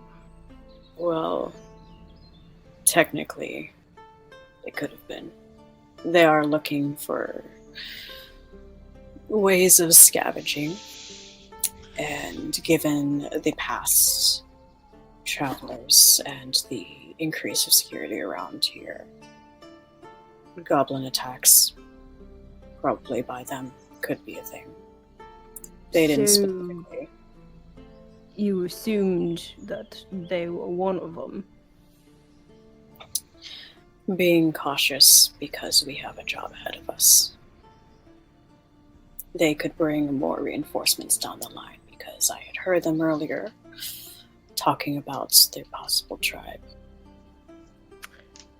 The sort of puppy, cheery look on his face immediately just goes blank as he looks. You don't seem happy about that. Doesn't matter. Let's go. I'll just walk by, head back in the direction of where everyone else is. Sure. He watches him go and tilts his head. He looks like he's about to say something, but instead falls behind for a while and is going to watch him on the treble. How does Julius's expression progress as they go closer? As they meet up with the group, Julius just has this very blank look on his face, just serious. No, not a frown or anger, just blank, neutral. Like, before you guys get back, Moonstone, as Moonstone's talking to Grotus, his ears fold back, his eye slits just go narrow, and he just says, all sense of disturbance. Gallo sees him and is just like, you're fine. He's not gonna bite. Quit moaning.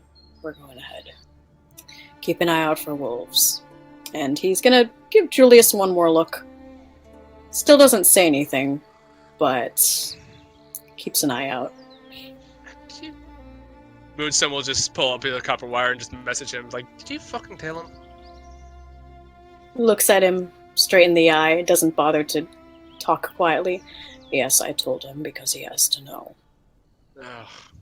Look, he may be oblivious, but he's not dumb. At least I hope he's not. I'm going to assume... Probably dumb to assume, but... I'm going to put faith in the fact that he's made it this far. Despite the obliviousness, so... Just be honest with that guy already. Vaughn. Anyway, get anything interesting? Let's see. Oh, actually, there are a few things. Well, Merry Christmas, even though Christmas doesn't exist. Whatever holiday exists, that is similar to Christmas, he hands over the necklace of ears over to... God, why? What the fuck? And then he heads over to Grotus. Hey. Took care of them, did you? Yeah, turns out they weren't that bad. You know what these are? And he hands over one of the arrows. And then he looks at Xavier,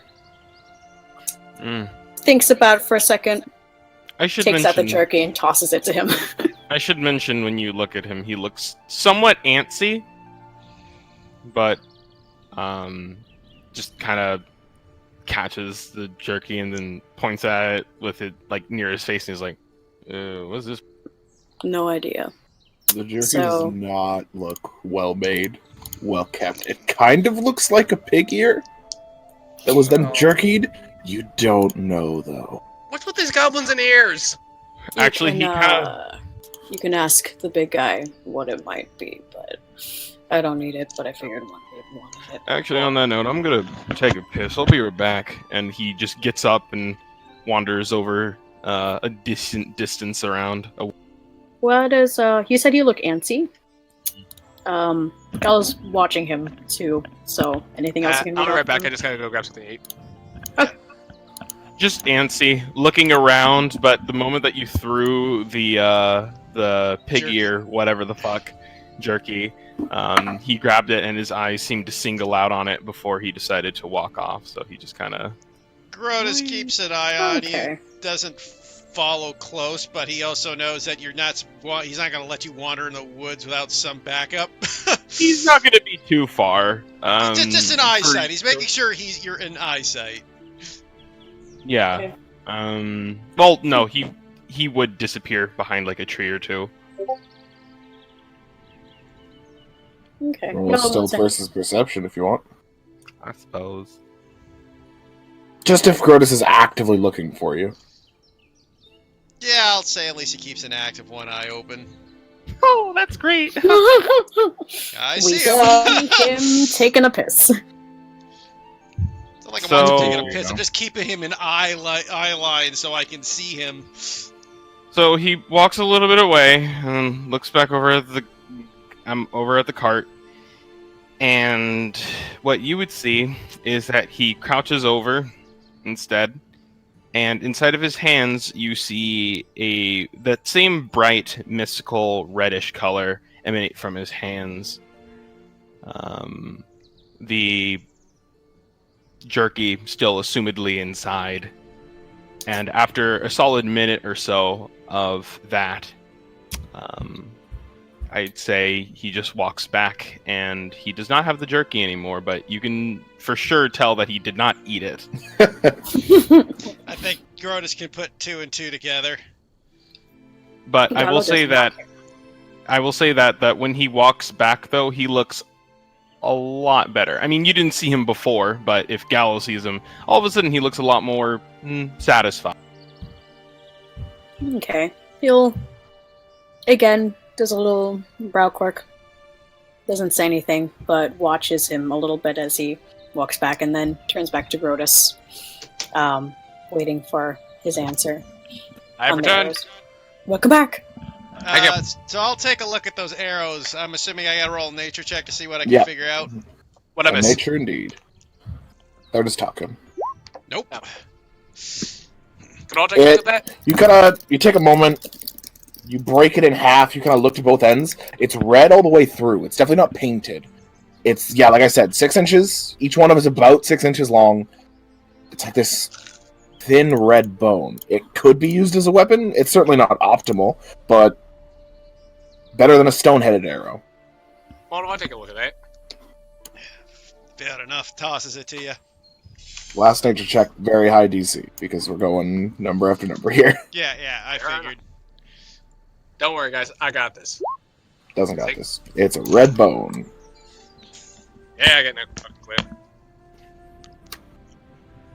Well, I wouldn't mind taking some, but I doubt my quiver can take 18 arrows. Well, actually, can you keep a second quiver on him? You can put at one in least your 3 of bag. them? Okay, I guess it's small enough. Let's say Yeah, I'll take. I could have that. All right. Is our let's issue say all I go fixed and back. shit? Is the what? Is our issue still, or is our issue with the goblins fixed or something? What's happened? They're Yeah, all sure. dead. 2 of them are dead, and Whoa. we'll be moving forward. Keep an eye out for 3 wolves specifically.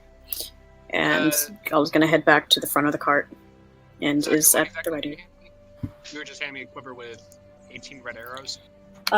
He's gonna hand you one of the quivers. It's gonna have 8 arrows in it. He's gonna keep the other one that has 10. Question. Mm-hmm. I mean, I know that. Not for you, Chris. Got it. No, do not worry. But no, he's just like kind of looks at the rest of the group. It's just like, I mean, I know like goblins are kind of slicker than owl shit, but I mean, did we have to? Well, I'd rather not put a variable behind our backs. Apparently, it doesn't matter if they're dangerous or not. You're talking Grotus about... looks over. Moonstone, what's that thing you have in your lap that Gallo tossed you? And... Oh, no, Moonstone already threw that to the ground. Oh, well, Grotus picks it up. You Pick wonder up the- whether or not we did the right move. Fair enough. This isn't some fairy tale or adventure where everything's good. What we know about these things is they've been attacking people and killing them. Now, we could have simply let them move on forward and hope for the best that they weren't coming here to kill all of us. But I trust Gallo's opinion. Apparently, he also figured they were a big enough threat that we should take care of this. And this, as he holds up the human ears, this is a sign of something that probably needed to be taken care of. Oh no, trust me, I wasn't like questioning you. I was just wondering. We didn't really talk too much about what was actually going to happen had we come across them. So I was just a little bit surprised. But if that was your call, then by all means, I say fuck them. I was planning to move ahead, but it seems if we did want to take them out, it'd be quicker if I went ahead. So, otherwise, I will come back and let you guys know ahead of time. Yeah. But yeah, in this case, this was a decision made between me and Grotus. Hey, just saying, off of assumptions, he won't be mad if some of his merchandise is just a little charred. Grotus looks over at you. What do you mean? Well, and like he over the case of it, you would have noticed likely that when he had moved over his seat and a few areas of the merchandise, the log specifically, they didn't have burned edges before, but they're a little bit charred now. What the fuck? What? Why the hell did you burn it? I can't quite help myself, really. And like as he kind of says this, as he was kind of moving about, just like a little tuft of grass on the floor, just kind of before and just fizzling back out. Is going to be a bigger problem down the line. Oh, nah. It's just every once in a while, he kind of scratches the back of his head. You see, the nature of my magic, it's a little unruly at times. As long as I, do something about it just about every day, it ain't no problem. But I swear it's an accident. I didn't do it on purpose.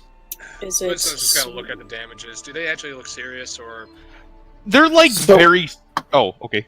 What were you grabbing onto that was causing this? Okay, so there's a thing about my sorcerer. It's you absentmindedly ignite small fires that quickly sputter out. I'm aware So of the I'm random just- flaw you can choose. Yeah, and basically what had kind of been happening is that so imagine like the log, like the lumber, just like occasionally what would happen is that the edges of the rim, so to speak, of the log would just begin to like kind of crackle and burn. Well, it's not going back It's out. not like a full log. It's like just sheets and sheets of wood, like Oh, 2x4s. Oh, okay. Yeah, no. Every once in a while, then like. And it's I think very you have to be sparse. touching it. Do I have to be? It's like you're using your ignite ability. Is what that flaw is. Okay, I understand. So basically, the seat underneath the wagon should be charred. Yeah, fires don't just start around you. It's like still like you have to make physical. Okay, yeah. No, he just very absentmindedly would just be like, Yeah. starts, carts- and all of a sudden, shit! The cart's a bit charred. If you burn the lumber, you're gonna be in trouble. Do you think you can handle yourself being on that cart specifically? Or are we switching spots? No, I can, but and he kind of cheeks redden just a little bit from a bit of embarrassment. He stares at him and it's just like, I want a clear answer. Do you think you can handle it? He just scratches at the back of his head again. I can. Closes his just- eyes and Asking.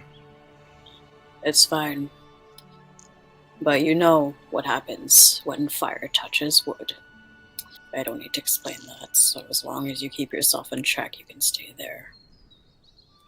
Are we ready to move? yeah, let's get this over with.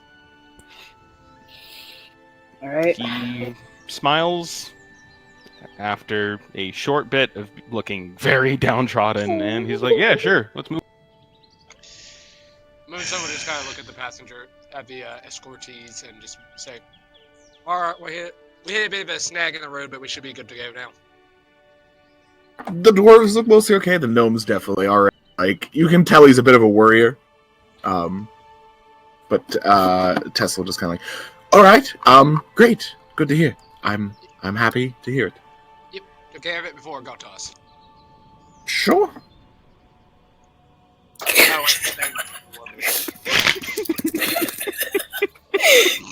god. Okay, yep, Gallo's gonna hit the reins. You're going forward. Sure thing. Julius is quiet this time with following, but he follows along. Music to everyone's ear. Ah, silence. Hear out Beautiful, voice. beautiful silence. Blessed silence. Rude. Poor Julius. Yeah, but Gallo's gonna keep an eye out for the wolves or anything else. I'm assuming Moonstone's doing the same, right? Yep. Perception checks. Sure. Like I said, two people at the front can make perception checks if they wish. Fuck. It's unfortunate. Let me see. Ooh, that's a Don't worry, we Nice. still got us. 17. For the next couple hours, nothing catches your eyes, no wolves. Nothing that seems dangerous. After about getting into like late afternoon, you do start to see not too far ahead there seems to be something like it's kind of hard to tell until you get a bit closer. It looks to be a overturned cart a bit off the ways of the road. As you start to get closer, there's a bit of a scent of rotting meat, and kind of looking through, you do see what look to be what remains of two horses. Very much nature is claiming them again. And looking upon them for a little bit, it seems like they were stripped for a lot of like valuable, a lot of the kind of hindquarters around the ribs that has taken off, and it was only the less edible stuff that was really left here, and now that's slowly being reclaimed. The cart itself seems to have been overturned when the horses perhaps started trying to run. Very little sign of any other like creatures that were here. Though you do notice a few in the cart. There seem to be arrows, both stone tipped and with the red bone. They're aggressive on these roads. Looks like a goblin attack. Similar arrows. It's probably the same. By the way, as we were traveling, Moonstone's just gonna say in Dwarvish to Gallows. Definitely handled, by the way. What'd you say? Deftly handled? Adeptly. Adeptly handled. Okay. He nods and replies back in Dwarvish. It's quick. It looks like this happened pretty early. You think they've collected their dead already? Oh, I think whoever's driving this carriage probably got taken away. Gala takes a look behind. To see if any of them want to stop, or if he slows the horses just a bit. Not by a whole lot, but since he's not looking at the road for a second, checking the others. How do they feel about it? Are you looking towards like the miners? Or...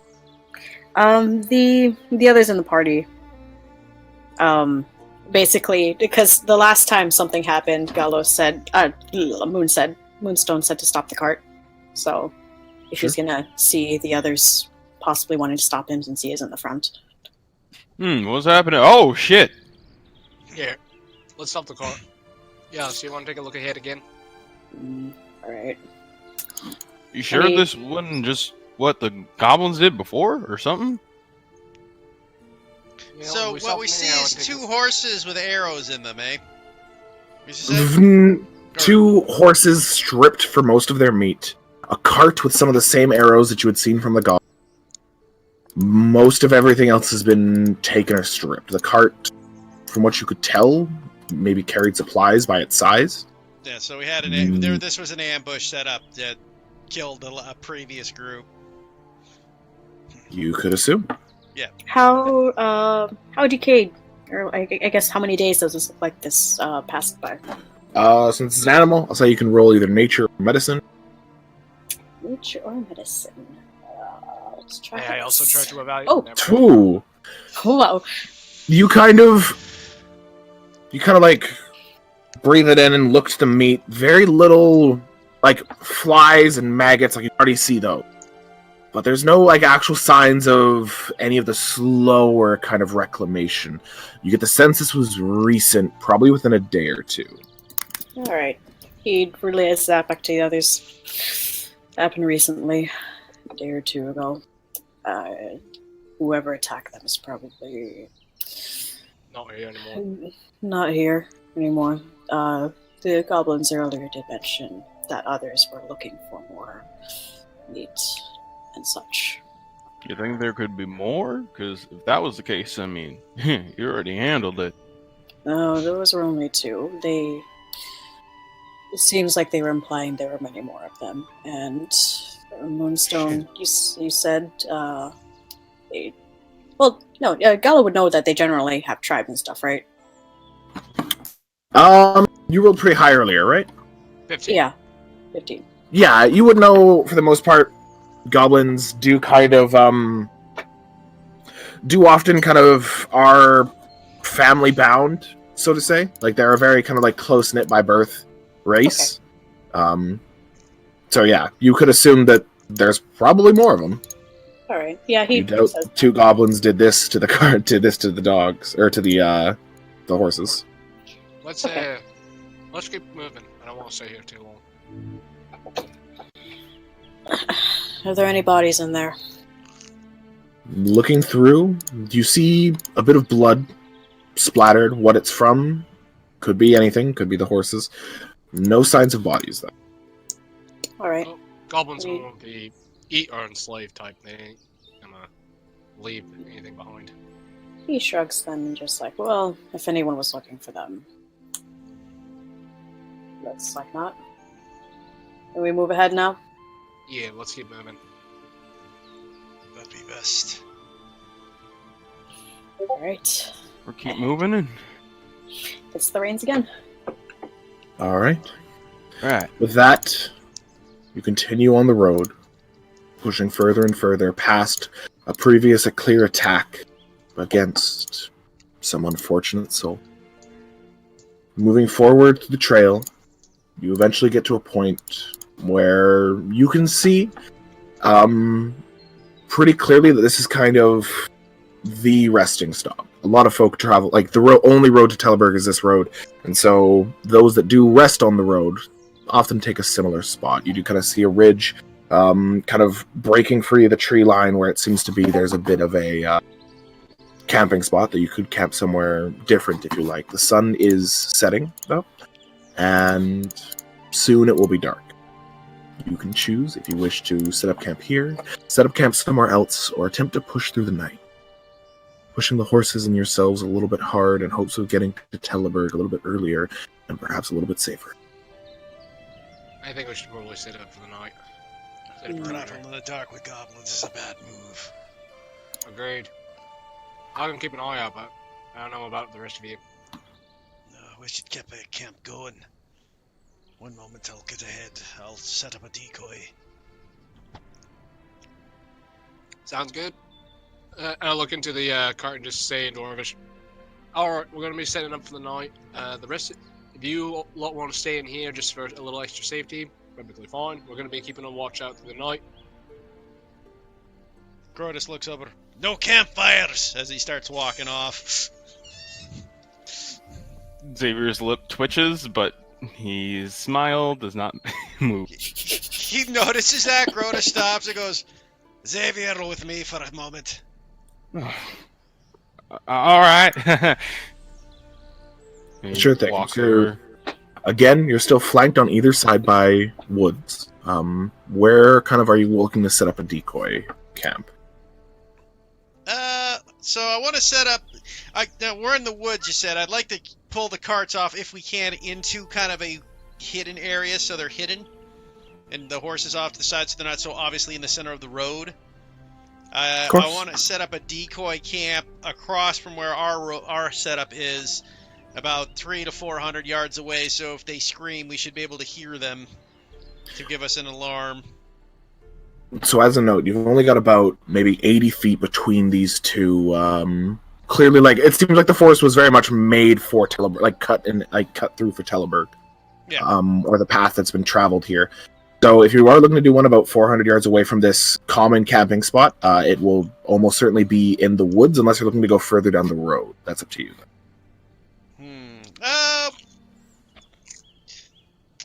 Just wonder maybe if we should camp in the woods and set the dummy up at the campsite then. It's gonna be hard getting it's gonna be a bit hard getting the horses and carriages in the woods. The horses wouldn't be too bad. Carriages, that's where it gets difficult. Yeah, Grotus is gonna... Grotus will kind of rub his chin, thinking, So where are we going, big man? I want to set up at the decoy camp to hopefully draw the goblins away. Unfortunately, with this area where we are, gonna need your expertise probably to make it more of an alluring target from the main area. I mean, I can try. What you need me to do? Yeah, we'll just set up a small fire, make it look like it's been dying out, but enough of a glow to draw them towards it, hopefully. Alright, I sure can do that. and while he does that, Grotus will take out his tent, set it up, take a sleeping bag, kind of stuff it with some leaves and stuff to make someone's in it, and then set up his 2 bear traps at the either end of the tent for someone who was trying to sneak in there to see who is in there. We'll have a bad day. Sure thing. And just to check, you're doing this at the clearly used campsite, or are you doing this further away? Just to make sure I'm on the same path. I'm going to say let's do it in the clearly used campsite. We'll set up the decoy, our real campsite off into the woods. Okay. Hidden. But about like 100 feet or less, so they're in sight.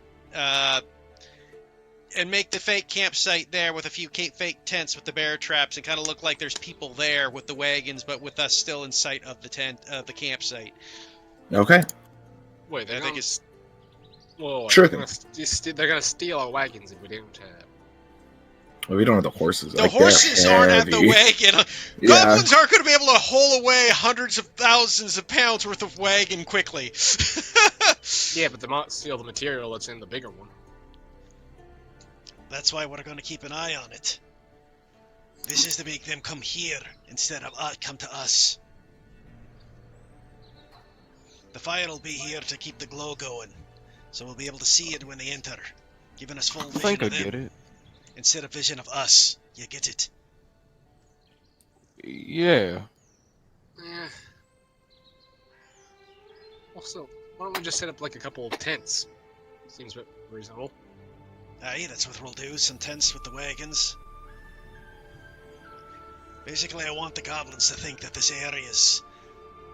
If they're hunting us, and I'll say with what's been going on, there's probably a chance they will. I want them to make sure that they think this is the area we are, and not the 100 yards away in the forest where we are, keeping safe.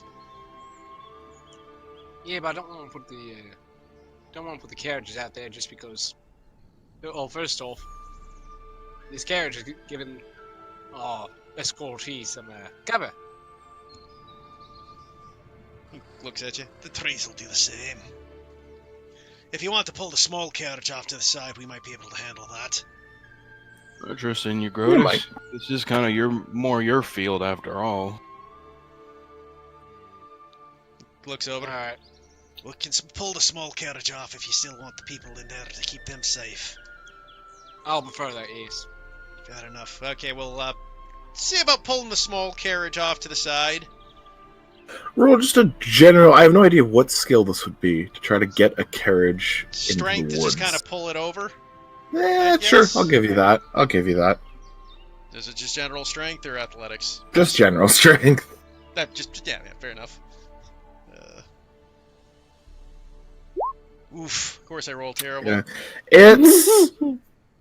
It's kind of hard to do, but the cart is honestly pretty light, right? Aside from the wood that kind of makes up it, it doesn't have material.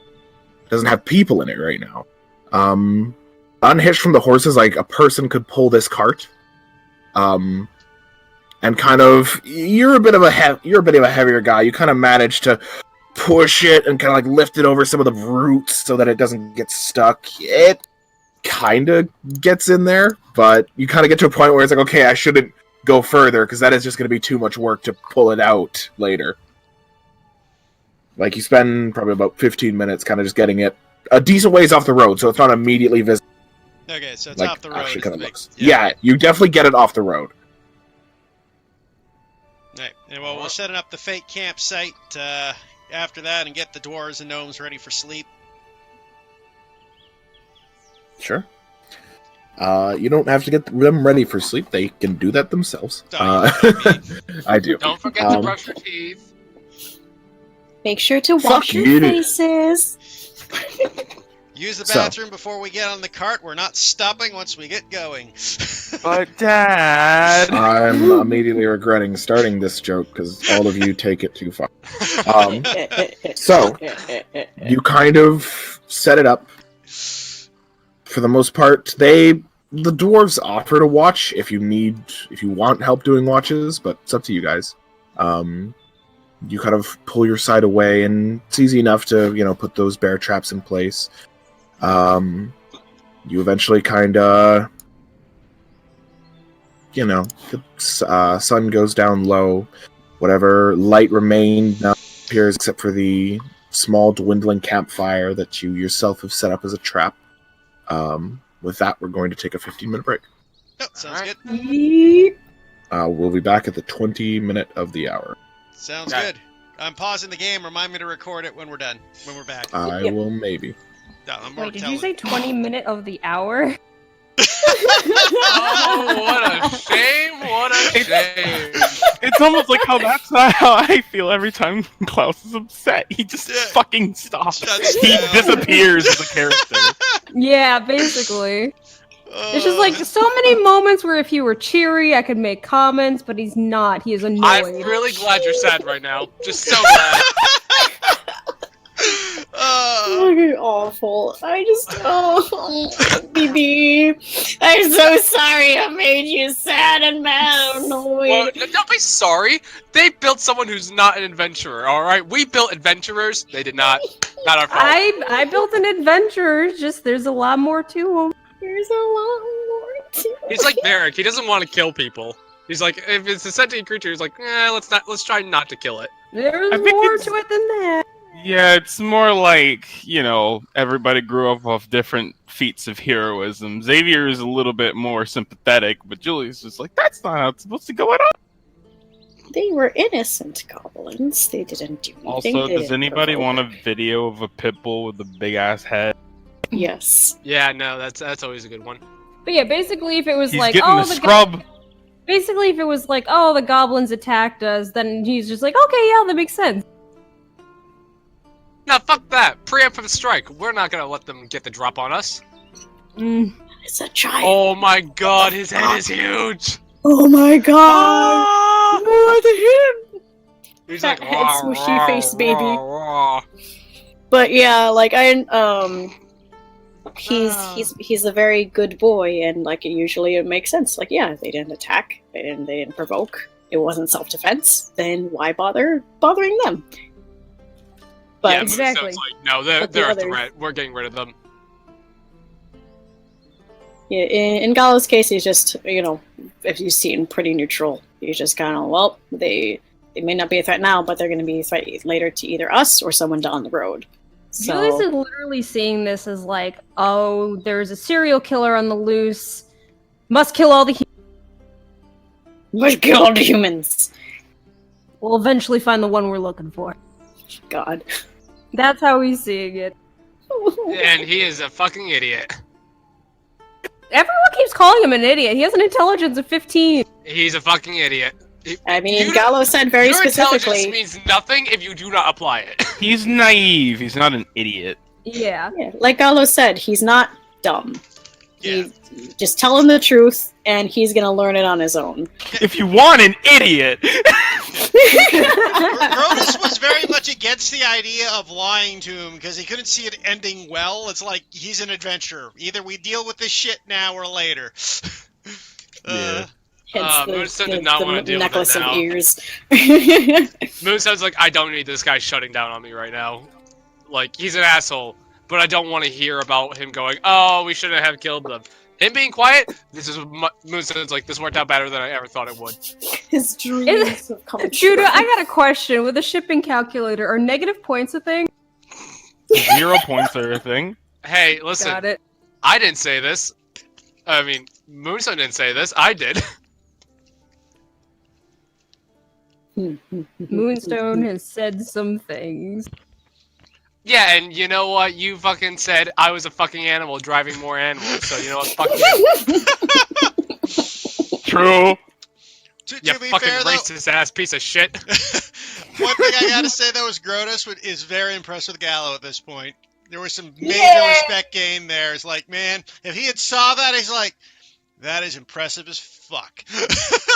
Listen, this A is new why hunting Moonstone said, buddy. hey, listen, this is why Moonstone's like, hey, why don't you go scout ahead? Because he's like, something happens. He knows that Gallus can take care of himself, so he's like, why don't you scout ahead?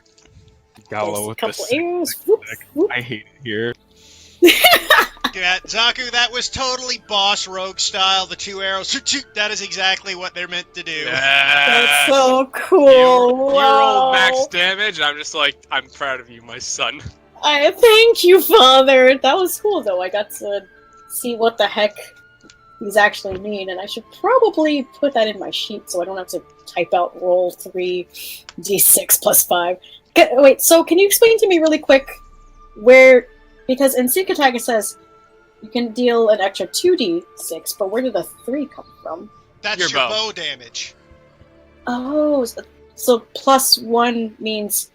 Oh, okay. You Because roll, the you rolls roll are your D6, d6 for yeah. your bow plus the extra 2d6 for the sneak. Yep, Where and does then the you get 5 come from? Because it That's says 1d6 4 plus plus 4. your dexterity plus 1 for your magic bow. your extra plus 1 comes from me. But the plus 4 damage is from your dexterity bonus.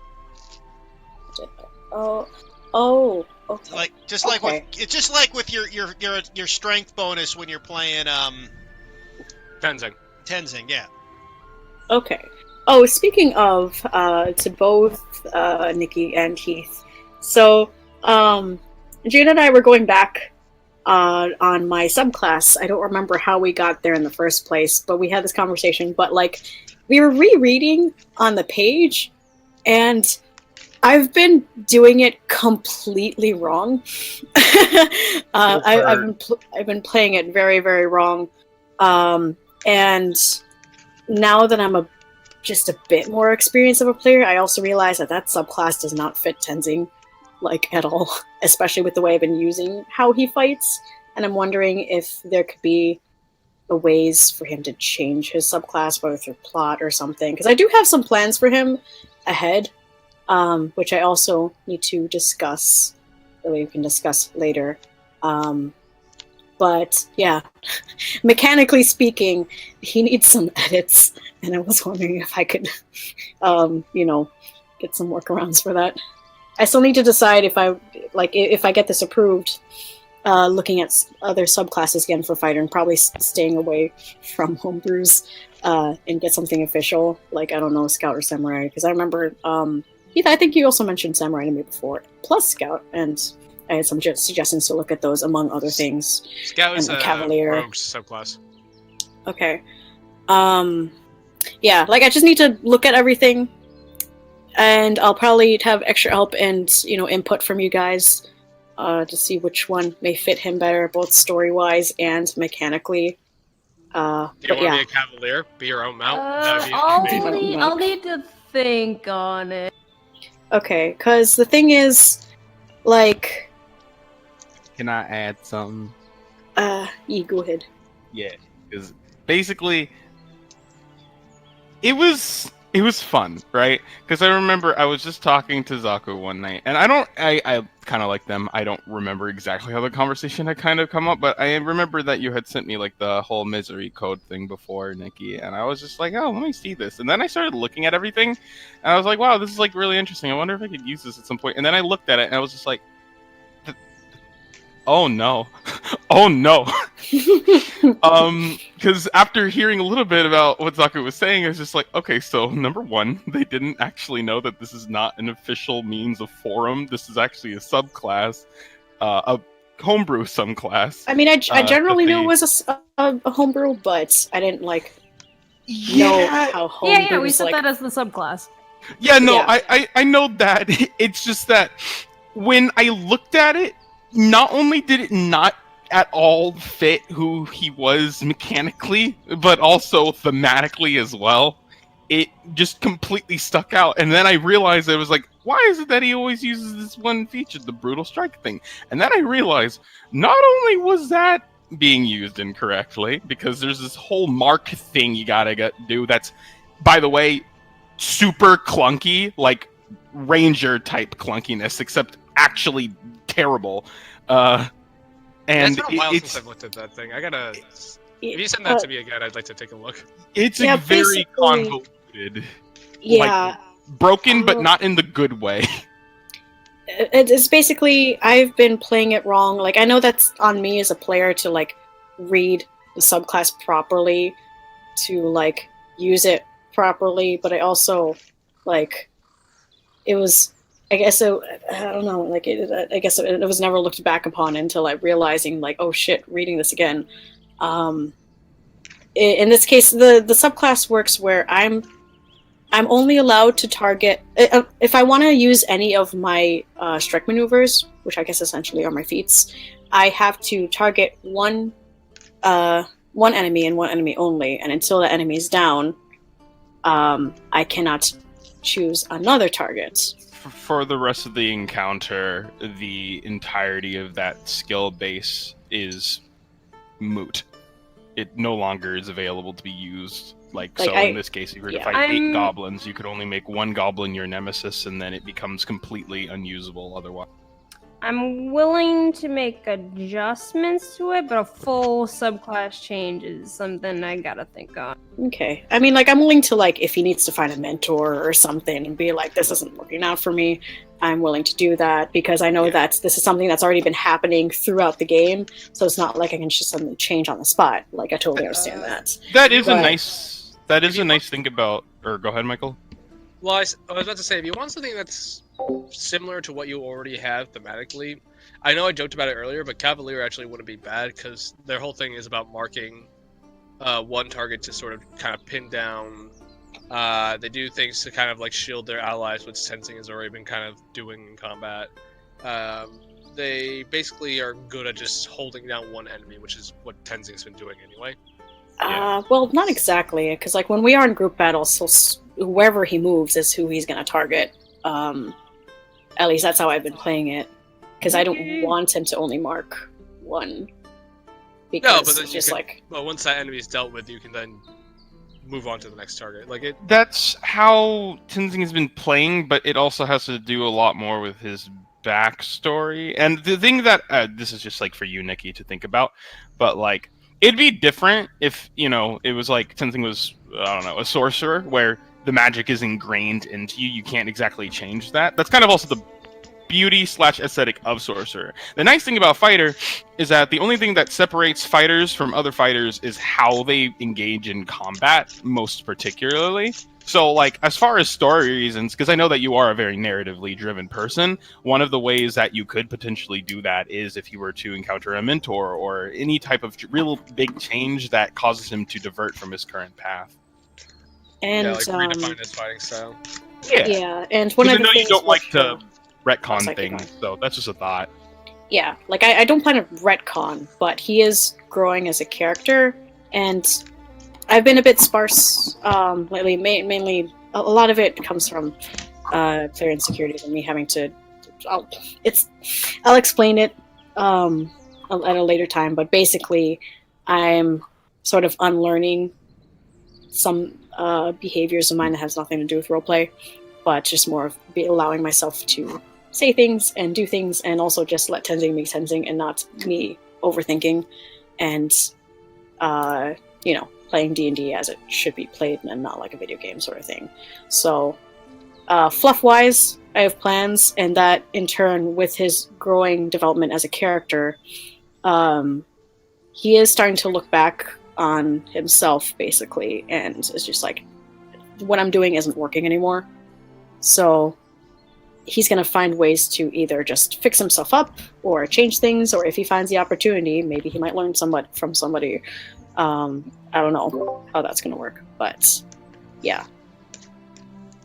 Yeah, my if you want my 2 cents, my general rule is, especially when it comes to new players, I generally will let, especially new players, kind of get like a once over to kind of like change something, like not a huge dramatic change, but like if it comes down to like their subclass, especially when it makes sense to change with something like this, definitely. The reason I gotta think on it is because, like, I've already had this talk before with Zaku, where a lot of changes have already been made with Tenzing, and I had to draw the line to make sure it's not continuously keep going and going. For changing the subclass thing, it's more just me. I need to think on if I'm willing one more change or if I do need to draw the line. I mean, so I gotta think. There's nothing that's going to be changing with his backstory. Like, whatever he said already No, not is backstory. said and done. And in the future, I mean, he's like, I know there's a line where if he's changing too much too quickly, then of course it's just like, But in my view, he is growing a lot as a person, especially because now he's around other influences. Versus when he was traveling by himself, he was growing slower. He's in a different mindset and around more perspectives, so he's going to be changing a lot as a person. But it's not like I'm trying to make such huge changes that he's not really Tenzing anymore. He's just growing as a more matured Tenzing, I guess you could say. I mean, I'm still definitely, of course, I'm always willing to work with whatever lines you draw, and I don't want to start becoming meta or anything, but as far as mechanically speaking, that I'm starting to learn more as a player and having a better understanding of how a character is supposed to like really be made to use the most effectively, and also story-wise, I feel like, if I can have the change, I'm going to try to use it. Misery Code made me miserable. I hate it. When I actually read it. It was so bad. Yeah, no, I need to think on it, because like even if I did end up going with the decision to say yes, that would still be something that would not happen for a while, because like it'd be weird to suddenly force this character like, oh hey, here's a teacher for you, or like having one of the He has such a big head.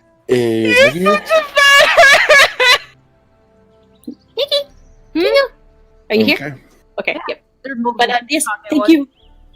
So, as the night begins, what are the orders for the watches? Actually, Xavier was going to bring that up. It's just like, unless I'm wrong, Julius, I don't think you can see in the dark. I think we should pair up, at least as far as who can and can't. That's fine with me. Alright, fine with just about being anywhere. Brodus, how you feeling? Yeah, Xavier, you want to stay with me? Oh, yeah, sure. Alright. Julius. Glances at you. Let's take a watch. Okay. Do half-elves have night vision? Yes, Hey, you have Definitely. Got it. 60 feet of dark vision. Got it. So, for the first watch, it's to be Xavier and Grotus. Second watch to be Julius. Oh, no, Moonstone. Oh, sorry, Moonstone. And then third watch, Xavier. One of the miners is offering to help if you wish to. Sure, Grotus will take one of the miners with him for the third and final watch. Yeah, it'd be Moonstone, Xavier, Yeah. Julius, Oh, sorry. Yeah. Grotus. Sure. No, For the sake of Julius this. and- Sure. For the sake of this, Serlin seems to be the oldest of the dwarves, and seems to, she's this really kind of burly. Well, she doesn't have like a beard. She's definitely got like what's it called? Like a shadow. This long, what would have been black hair that's kind of clearly got like lots of gray streaks in it now. She's clearly like experienced in probably what her job is and being alive.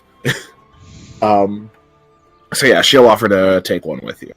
So, for the first watch, as the night sets and the stars start to come, the moonlight gives a soft glow and hue to the realm around you. Will Xavier and Moonstone please make perception checks? What's the rules of perception checks in darkness. Do you have dark vision? Hello? I do not. You do not. Roll at a disadvantage. If you have dark vision, I give it to you at a regular roll. Gotcha. That's a 5. Sure. Now, are we allowed to also do other things while we're taking like a watch? Yeah, of course. It's just making sure you're watching around. Yeah. So, the night starts to set in, and slowly, one by one, your companions fall asleep, till only you two remain awake. Moonstone, you're still feeling chipper. The day hasn't been too taxing on you. You watch with certainty that you've kept a good eye. Xavier, you're a bit tired. I can't It's weighing on you a bit, and the fact that because you're not doing a campfire tonight, the only light you can see is the light of the dwindling fire Grotus set as a trap. It's hard to see otherwise. The moonlight only giving a very soft glow. Moonstone will just, as we're taking our watch, he'll take out his sketchpad and start working on that a little bit. But he'll also say to Xavier and just be like, "So, class, What? Where? Oh, sorry. What? So, and Moonstone's gonna be saying this very quietly. He's just gonna say, "So, just want to get your opinion. Gal's going off sure. and killing those goblins." I mean, I ain't know way too much about goblins, but I've read about them a few times. They ain't exactly the nicest folk, that's for sure. Slicker. Mom always said they're slicker than owl shit, personally, but They ain't really known for their hospitality. yeah. So, I mean, at first I thought that maybe we could just let bygones be bygones, but I mean, if they were actually going to become a problem, which I guess with the horses that could be implied, I don't blame them. I don't. What do you mean you didn't like? Oh, I mean, I don't blame them for going for the call. Oh, okay. Yeah, no, I'd have to agree that Gallows made the right call there. Yeah, though I had to admit, wasn't it a little quiet after that? Yeah, I think Julius decided to judge Yap for once. I think he's alright. I think he doesn't realize how bad the world actually is. I think this is going to be a reality check for him. Yeah, well, hope at least he adjusts well to it. He kind of like opens his mouth to say something, but it kind of doesn't come out until after a few seconds. He just, I left, and I knew things were gonna happen. Definitely, it's a dangerous world, even down in Kelligan. But, Can I ask you a personal question? I mean, we're up. All as well. You ever killed anything before? Or anyone, I should say? I've killed things, anyway. Giant rats, giant spiders. That was a fun day. I've killed a few things in my time. Things? No people? Well, depends. I've killed a goblin once or twice. Nothing really surprising. Roads are dangerous, that sort of thing. Yeah, but I take it that was more along the lines of self-defense, right? Yeah, not really wanting to look out for fights, but rather avoid them if possible. But I'm also smart enough not to know not to leave a problem behind your back. Yeah, I suppose you would be good at that with your kind of like knocks on his chest and like other places indicating his armor and gown. So it's good to protect yourself. Yeah, The world's cruel. Yeah, I was wondering, because, I mean, it comes to no surprise that I ain't really ever done that either. Uh, Only really ever scaring off animals. I try to avoid any unnecessary conflict as well. It's just. At some point, I know I'm gonna have to hurt someone real bad, likely. I was just wondering if there was anything I could do to prepare for it. Hope that person that you're hurting's an asshole, and that they deserve it. I mean, you know what I said about change? Remind me, what did you say? Well, the thing I find beautiful about the world is that everything's always changing, and I don't like to believe that people even stay always bad, or hell, even always good. You know, heroes turn villains and type shit. But I suppose it's just becoming a deciding factor on someone else's life is just strange to me. Put an Well, end to change, so to speak. well, it's as much as affected your life as theirs. Watch they live when you don't. And in regards to people changing, I don't worry about that too much. I've known some pretty consistent assholes throughout my life. Yeah, well, even their assholery, as much of a snake in the grass as they may be, even that changes a little bit. Perhaps they push somebody in mud instead of dog shit every now and then. But Still, you're comparing shit to, well, lesser shit. no, you get what I mean. Just smaller things, but I think I get what you mean. You're trying to say that, well, since we all have the decision, technically speaking, it ain't entirely always bad. Us or them type stuff. It's really just, at the end of the day, you're the one who's living your life. You're the one who knows your mind, and we're all trying to get by. Sometimes that Yeah. puts us in conflict with other things, and sometimes those things deserve it, and other times maybe not. But at the end of the day, you're all alive. Well, and you ain't doing anything. Hmm. I guess in a way, it's kind of, you know, um, big fish gets eaten by bigger fish type thing. Yeah. Like I said, I'd focus on yourself and people around you that you like. There's no point in worrying about things that are going to try to kill you in your sleep.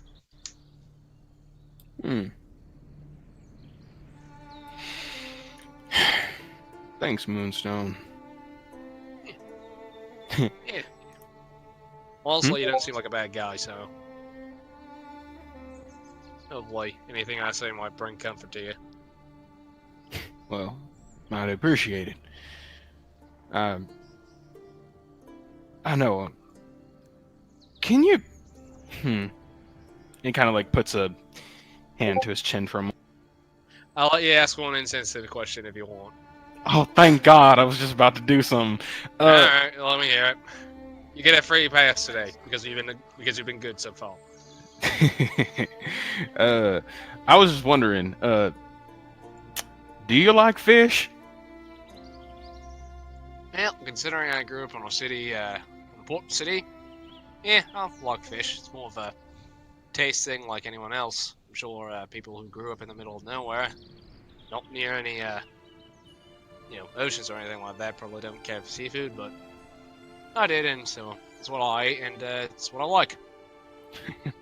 All right. I was wondering. I mean, of course I do. I'm a fisherman after all, but actually, I have to admit, while the question did arise in my head, that actually wasn't what I was going to ask you.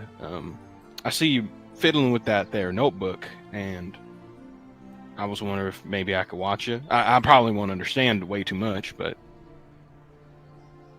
Do you want me to at least try to explain to you what I'm trying to do? if you're versed in explaining things to a child, maybe. I ain't too keen on most things. Yeah, this one's pretty simple, so I can probably explain it pretty well. And I'll scoot on over and kind of show him the notepad, and I'll be showing him the his design so far for the folding shield. Sure. Still very much in a... Oh, go ahead. Still very much in a blueprint phase, kind of what I imagined you having right now. Kind of folds into what looks to be like a large metal brick. They're a bit heavy, but should be fine, and about maybe like 3-4 inches thick on the back of the forearm. The idea to be that by simply kind of releasing a latch, almost like two kind of miniature wings, the shield would unfold into just kind of this like half-kite shield. It's just a matter of keeping them so they don't kind of go in and out after you kind of release the latch, and you kind of see where it's been erased and some of it's been like kind of like redrawn. You kind of get what he's going for. Yeah, but actually, it's more of a circle-based shield where each of the plates will kind of spin out when the latch is released. Sure. Yeah, every once in a while, as you're kind of going through and explaining these things to him, he'll point towards an equation or towards a particularly big word, and he'll ask you how to pronounce / what the hell that even means. Why are there letters next to words? This is weird. Or letters next to numbers. Alright, so really, this equation here is just trying to calculate for seeing that you might be starting to get confused. Alright, so I use these equations to figure out how strong the latch needs to be in order to keep the spring from unleashing and going off prematurely. So you use your numbers to make sure that it's kind of like in this place of not completely compressed, but nice and loaded to where it can do what you want it to. Right. And so I already know a couple of constants here, and so these letters represent a constant that I don't know yet. And so I can use algebra to sort of figure out what that should be. Algebra.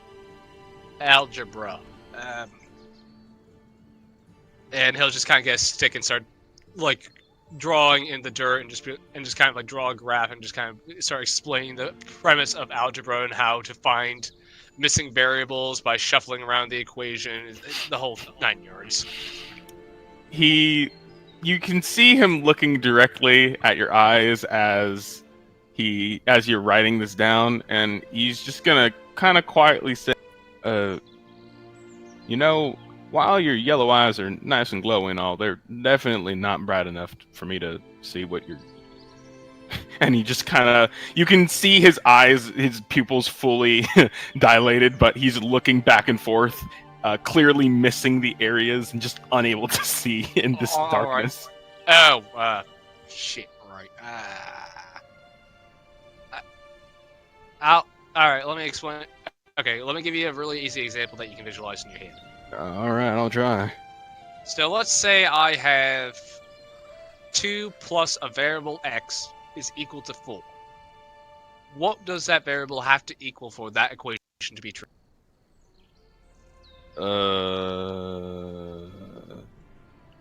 You said... Explain to me again why there's an x.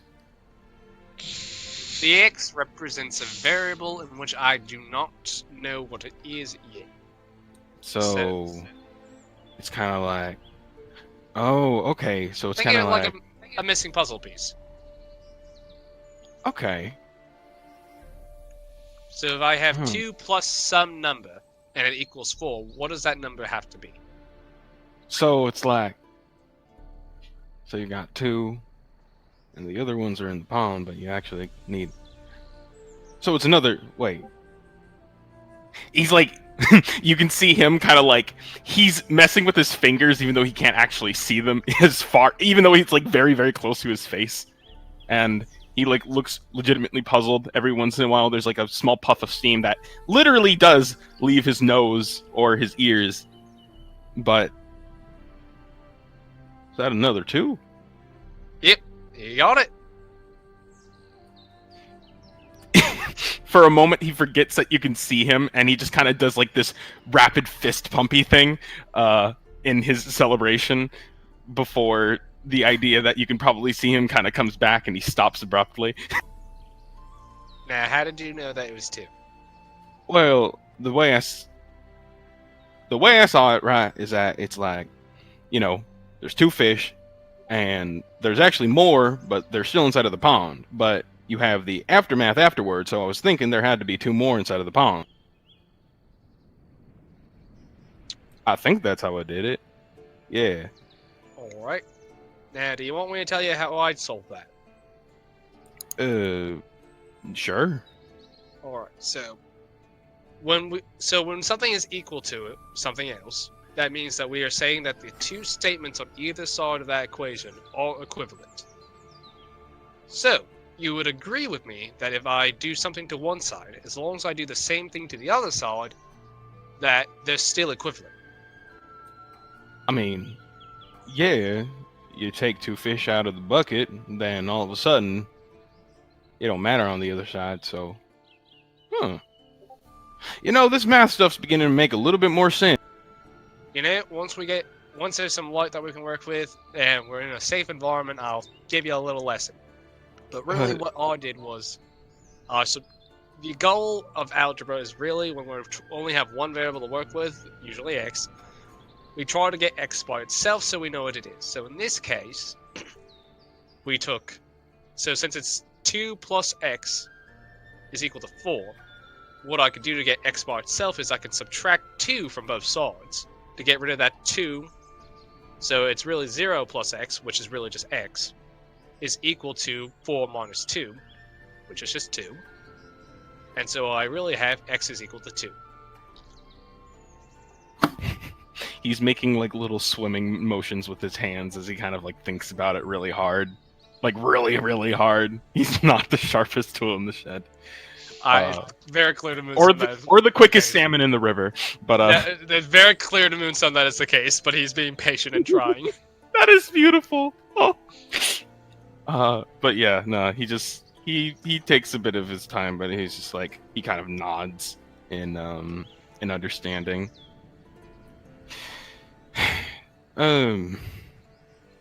Moonstone. Yeah.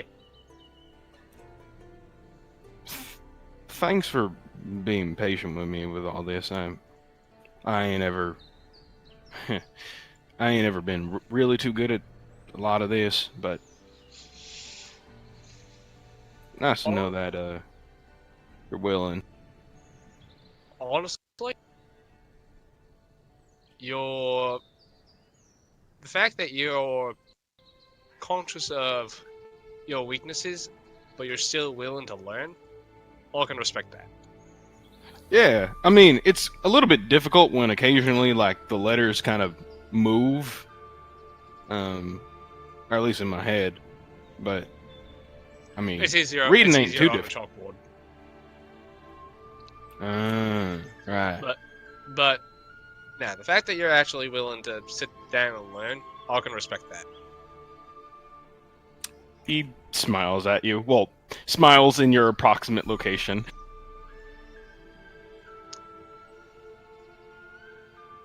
Yeah, I'll out your hand. Sure.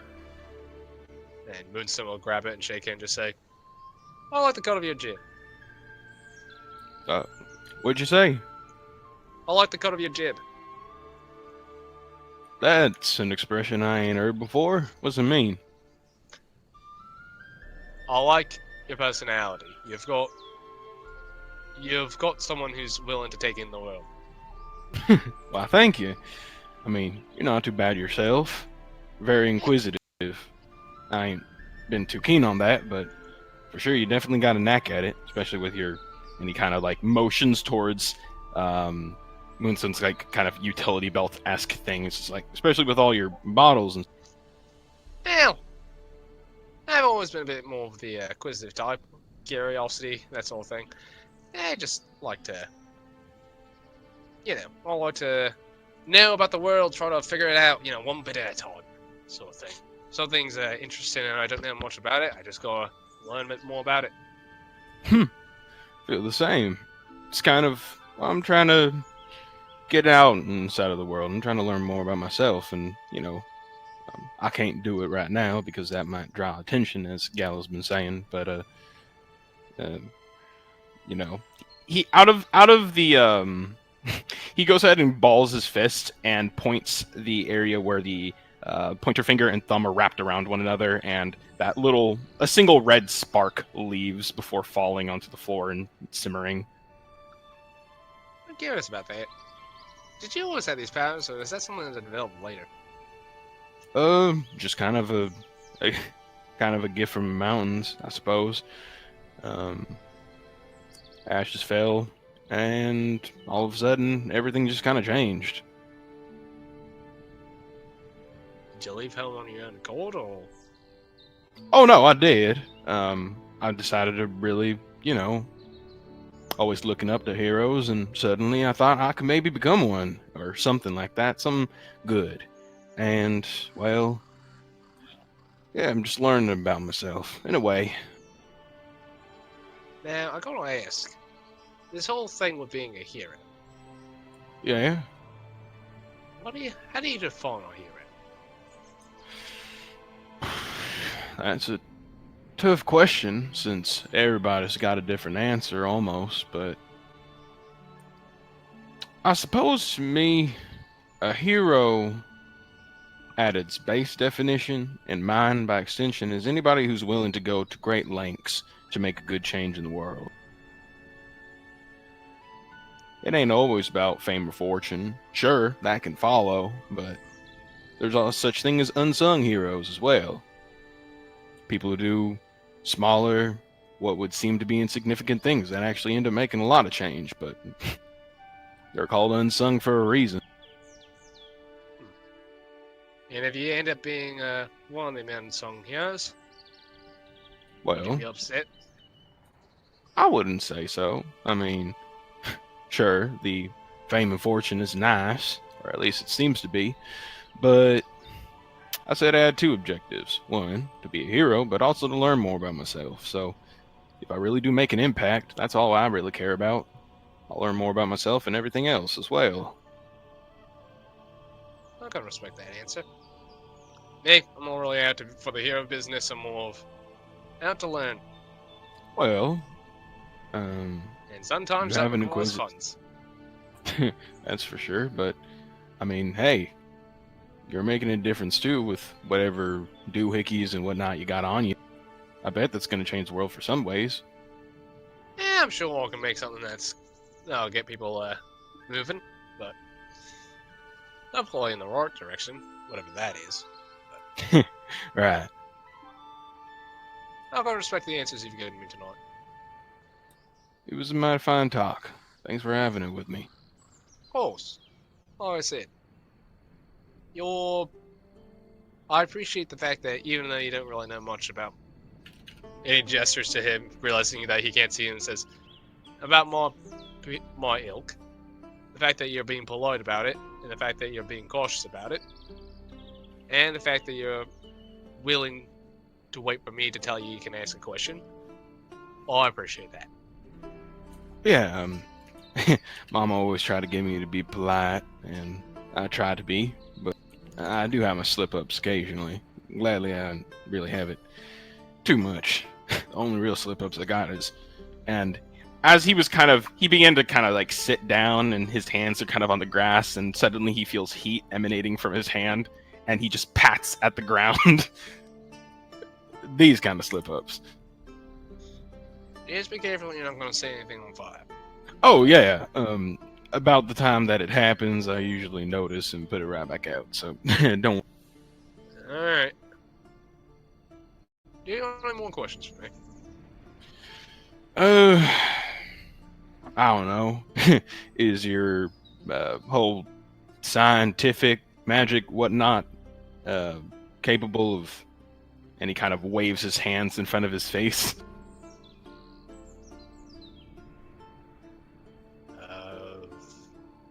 Oh, sorry, I thought I was clear. There a way that I can maybe see through all this nonsense? Oh, wait for you to start seeing the dark? Yeah, I mean, I would suppose that just shining light to my eyes would be kind of difficult. Well, I won't want to shine a light through your allies just because that's going to end up hurting your eyes, so you'll probably go blind after a while, but, Yeah, I forgot that happens. yeah, now, like, if I built something that just shone light in your eyes, it's probably a good way to end up blind, but, you can see him, like, start thinking about something, or you would be able to if you could see him. But you can just, but if you could see him, his eyes are just kind of darting back and forth, and as he's very clearly thinking about something, he's like, you know, I won't be able to whip up something like that. Really? Yeah, probably take a few enchantments, but definitely possible. Well, sweet. Be really nice. I mean, especially back at home. Way too many times I miss something inside of the dark. But that's completely off the point of it. Just thank you. Seriously. Yeah, I can't guarantee that it's going to be coming anytime soon, but if I ever get to we get to Teleburg and there's somewhere I could set up shop for a little bit, I could probably start working on something like that. And Just now that might cost you a little bit, just in terms of raw material components. yeah, I gathered. But seriously, thank you. Yeah, no problem. And I would say that that's when it is good. Goodies. Mm-hmm. I will say, Moonstone has been working on his design while we've been talking. Xavier's just watching. Sure. For the sake of that, just make a Tinker's Tools check to see if you come up with a design that you think will work, and then we can move from there. There we go. 16? You feel like you might have it. It's still going to require some, practical testing. Right. And you have to actually still make it.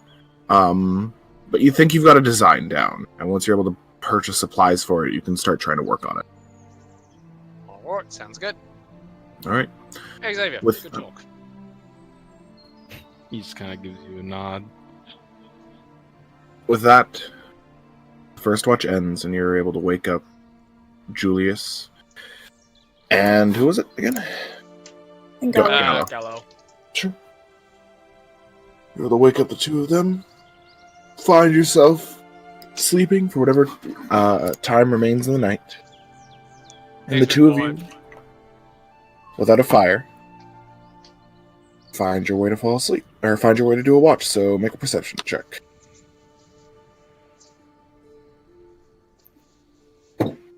Oh goodness me, the chat is a lot.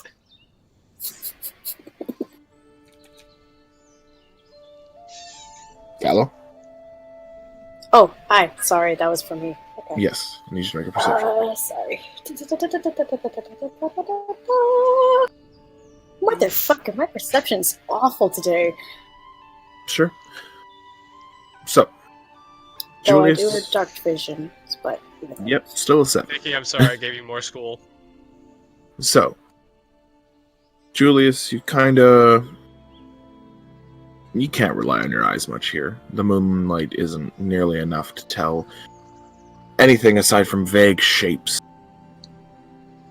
But you manage to stay focused at least. Gallo, your attention might be getting pulled elsewhere. Nothing you two notice at the start of your watch. Okay. Gallo sits down next to him and puts a hand on his shoulder just to let him know that it's him inside the darkness. And is leaning up on the nearest tree. Or, actually, yeah, I actually know. Where is Julie sitting?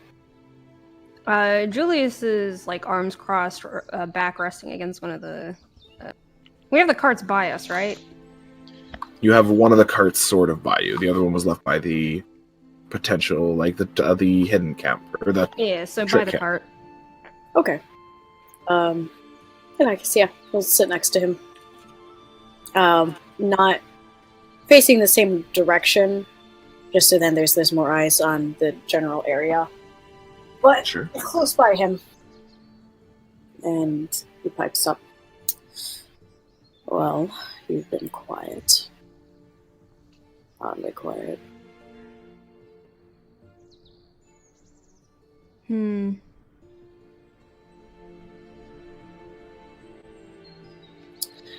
I'll say this bluntly. We're going to be working together for a while, it seems. And in order to do your job properly, you need a proper mindset. You can have your own thoughts, ways of living your life, but as long as we're working together, I'd prefer to not have a possible point of tension. So, what's on your mind?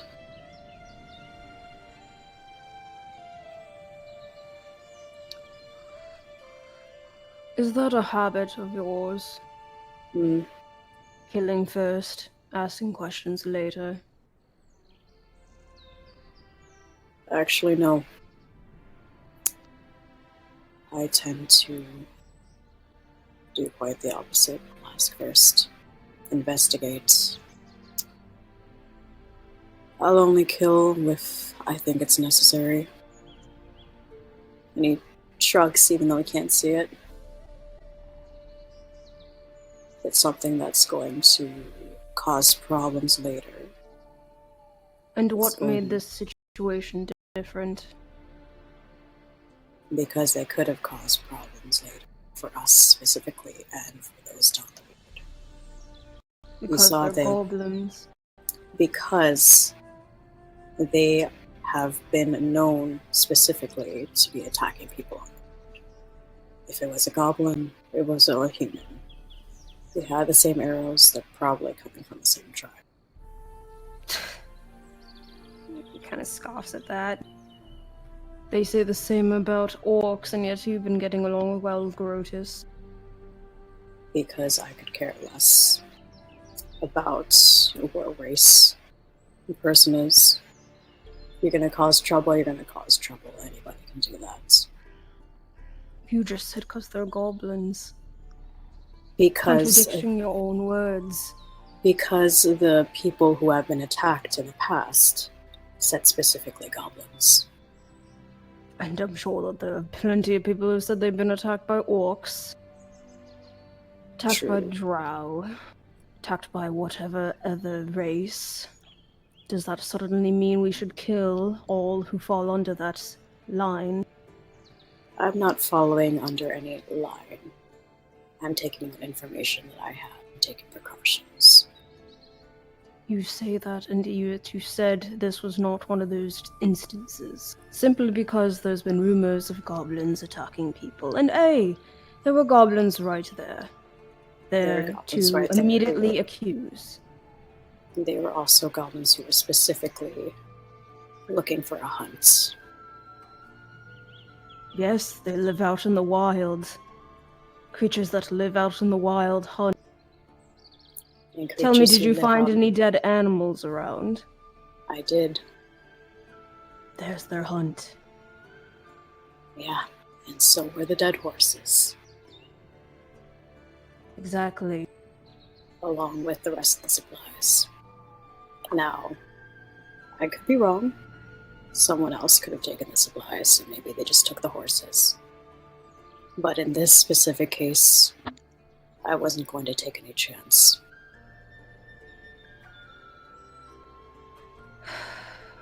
He just shakes his head.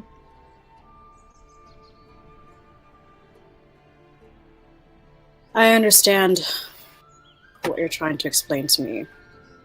Don't make judgments. Don't be taking anyone's life without self-defense.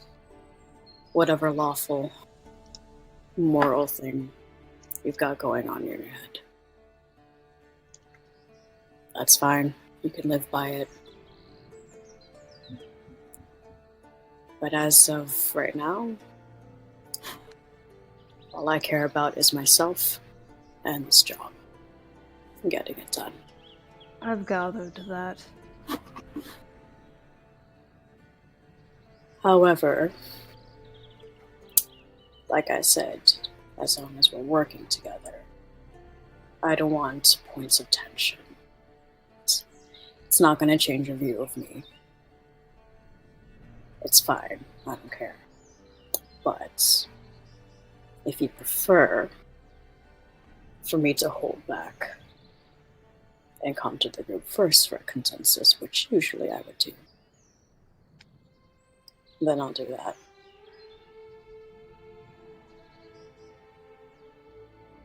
When you work with people, you make compromise. I'm very well aware of that. Of course, that won't change my worldview so easily. But if that'll keep you from pouting, and that'll also keep all of us working together functionally. He just gives this humorless laugh at that. What? Calling it simple pouting. Oh no, I didn't have it my way. Oh no, you went and did something without gathering the opinion of the rest of the group. It is more than that. Lives were taken, and sure, it doesn't matter, it wasn't your life. That's all that matters after all. Our own lives, yes. Who cares about the lives of others? Who cares if they have family waiting for them? Who cares? It has nothing to do with us. Pouting. He rolls his eyes fine. An umbrella term for your disagreement with my actions. Call it what you want. Either way, what happened has happened, and there's no taking it back. So, I'm putting my options out here now.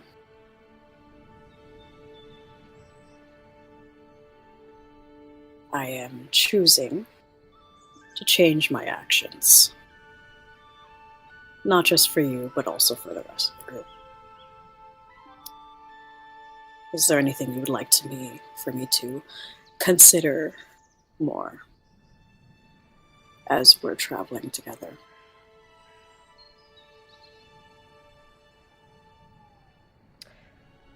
Yes, actually. Hmm.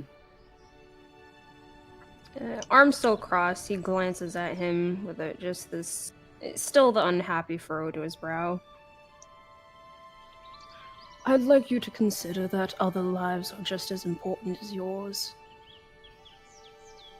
Hmm. I'll consider it. And he says so rather blankly, but enough of actual, like, okay, I'll consider it. Doesn't mean I'll end up taking it. And you can't see it, he shrugs. And with the moonlight there, you can see just a little hint of glowing of his own eyes. Green, but faded and dim. Anything else?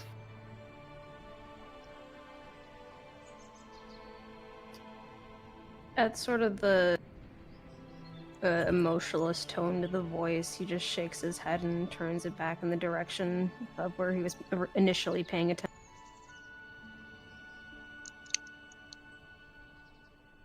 As you all look out, as the conversation dulls for just a moment, Oh no. Julius, you hear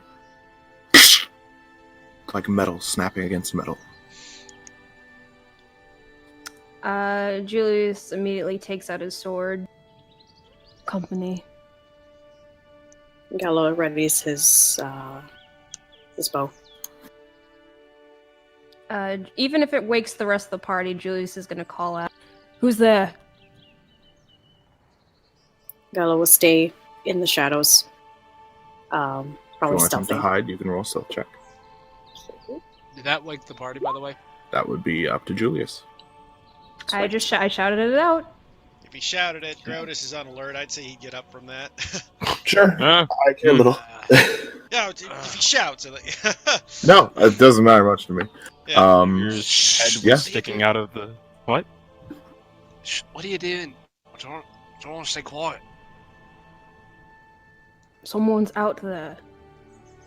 How do you know? Looking in direction of where he heard the sound, does he see anything? You can make. Yeah, I'll let you make one more perception check. What did you hear? Meh. 10. Metal and metal. Actually, 3, because you don't have dark vision at all. Hmm. It's nothing. You know the direction. Came from where the fake camp was. You heard nothing after that. You can't even see the camp. The fire has dwindled to such a small embers it doesn't even give hints of it anymore. It might be the trap. They don't alert things that we're here. Try and stay quiet. No, it's fine. It draws attention to him and not let the rest. Jesus, come near us. I'm going to scout ahead a little bit. See if I can find it. Alright. Go, Saint But- Savior. Be ready for Be flight. careful. Yeah, as ready as I'll ever be. So Gullo moves on ahead. He quickly asks, while passing by Julius, where he heard the sound specifically.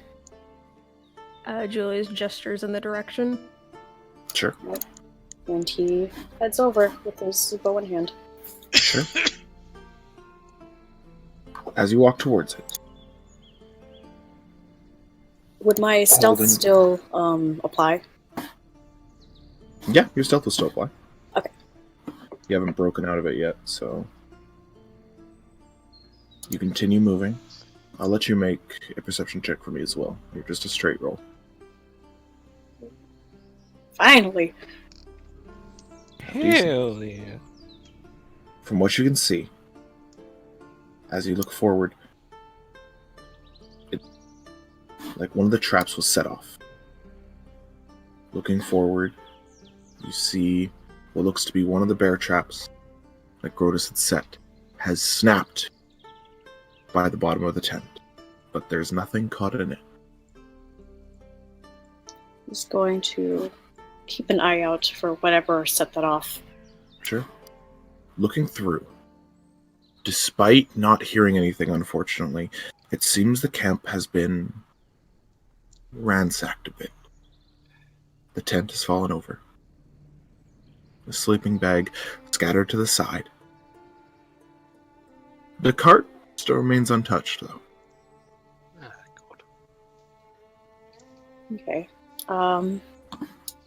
Ransacked, does it look like things have been thrown, torn? Definitely not. Like, you get an idea that something rummaged through here, but didn't do it loud enough that you noticed. So, not really torn apart, so to say. Okay. He's going to move just a bit further ahead. Sure. A little bit past the camp and where he might see grass has been disturbed. The grass won't look disturbed unless it's been held for a while. But Okay. looking through, Just in general, if he yeah, you finds see any the signs camps. of direction. You see the camp has been kind of disturbed quite heavily. Mhm. Roll one more perception check for outside the camp.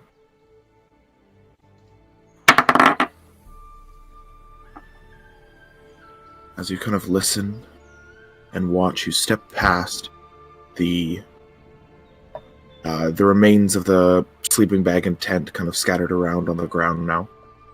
You kind of look and you swear just for a moment there's this glint, this steel reflecting moonlight about maybe 30, 40 feet away from you, but whatever it is doesn't move.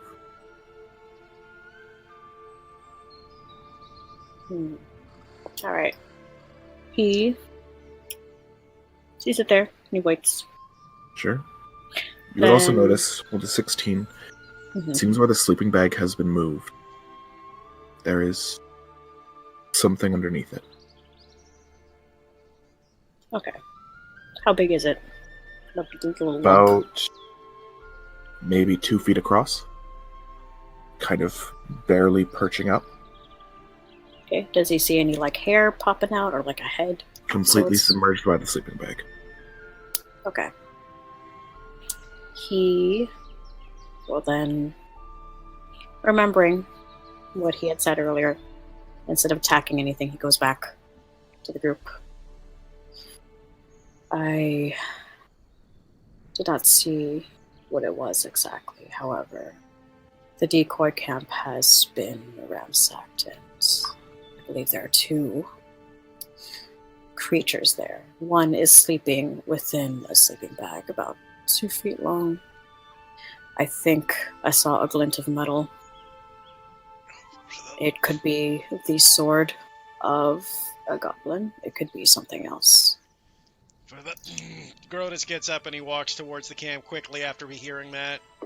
Sure, Gardas, Julius will follow. sure. You all start walking towards the camp. no, Gallo will follow behind them, still stealthing. we gotta keep an eye on the miners. Stay back then, I'm checking here. The miners are awake. They're being cautious. Yeah. They have drawn weapons of their own. You know, very few people go unarmed in any medieval fantasy day and age. No, that's fair. Kind of looking towards the camp, Grotus. With it pointed out to you, you see, your tent's been kind of toppled, but not destroyed. The sleeping bag's been moved, and kind of you can see the lump that seems to be hiding something underneath it. I am still with him. Yep. Grotus Sure. looks over at Julius. There's something under there. Grotus will look over towards the lump and just kind of say out, If you're hiding under there, we can see ya. Both of you make a perception check, by the way.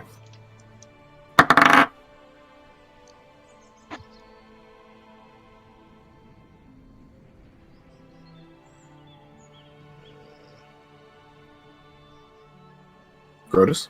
it's like, what's okay? That's good. 7.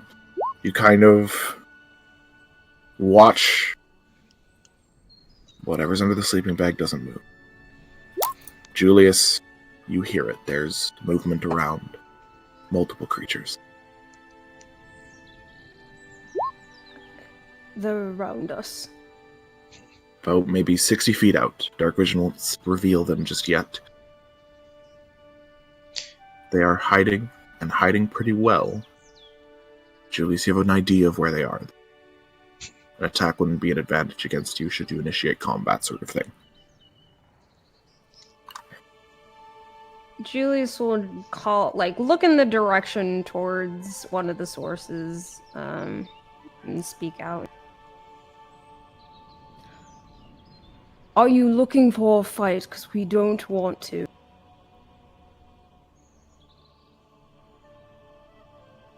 No response. I want to also keep an eye out for any noises that might be approaching our cart. Sure, make a perception check. As will And I.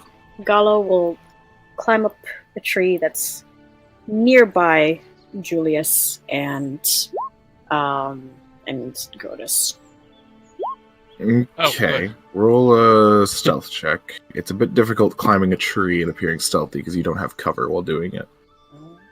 But you can certainly Oh. try. Right. Oh dear. Okay. You kind of try to perch yourself in a tree. It's not the easiest thing to do. You know, it's a tree. You move it half speed while stealthing and half speed again while climbing.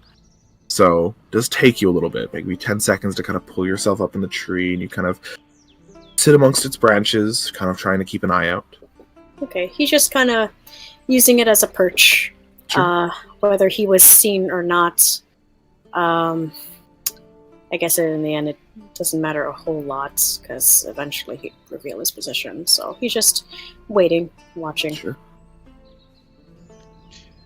Grotus sees the sack and hears Julius make his call out and goes, If they're not looking for a fight, then they can leave. And he's gonna walk up towards the sleeping bag and pull it open. Sure, make a dexterity saving throw. Okay. Oops. Zero. Oh, no. You kind of reach down, grab into the sleeping bag, grab whatever's beneath it. You had a very low perception check, and you feel it. Something snap across your wrist. Oh. Your own trap moved. And that's where we'll start combat. Oh shit. Do I take a D4? You take a d4. You are currently stuck in that space. Oof. And during your turn, you can use your action to make a strength check to attempt to break free. Nah, fuck that. Just So- cut off your hand. It's not worth it. You could also certainly do that. It's still going to take an action, unfortunately. I'll replace your hand the next time we get a level. So, That's a the weird sake way of for my this- trap to go off for me for pulling a blanket. I don't know how Bear Trap acts like that, but fair. Also, To be fair, it was a dexterity save, so it depends on how carefully. So if he just nabbed it, he probably pressed down on the metal and then. I guess, yeah. so for the sake of this, those standing back behind the cart, put yourselves over here. Okay. Those in the front over here. We'll put you in a Wait. tree right here. Yeah, I can't move my. You can't move your token. Okay. Go into your, drag it from your character sheet and place it there. Let me know if anyone else can't move their token. Righteous. Boy, yeah. Really glad. Yep, that's gonna be a time. Alright. And for the sake of this, you all can roll initiative.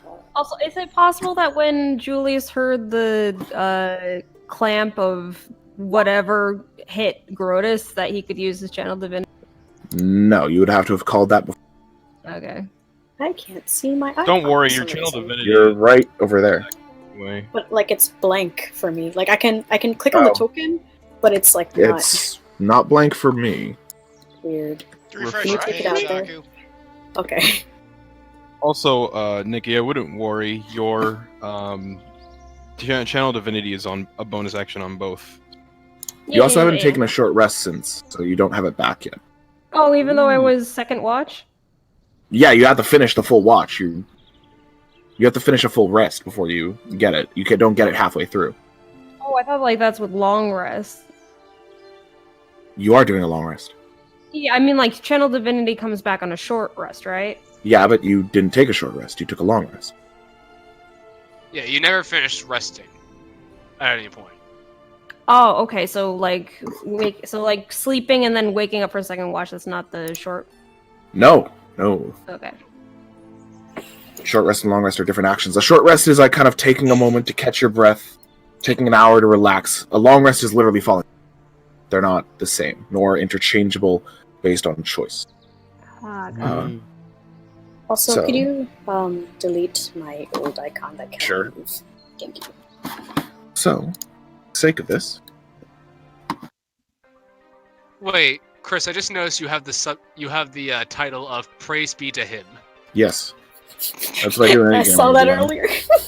Like I He said, is my god. he became so powerful, he broke out of Nikki's universe and created his own. You start to hear it. Bows being pulled back. Arrows being readied. But in the snap of a trap and the yelp of pain, Moonstone, you're first up. Ah, fuck me. Can I see these guys? Not at the range you are. You have to get within 60 feet for your... Okay.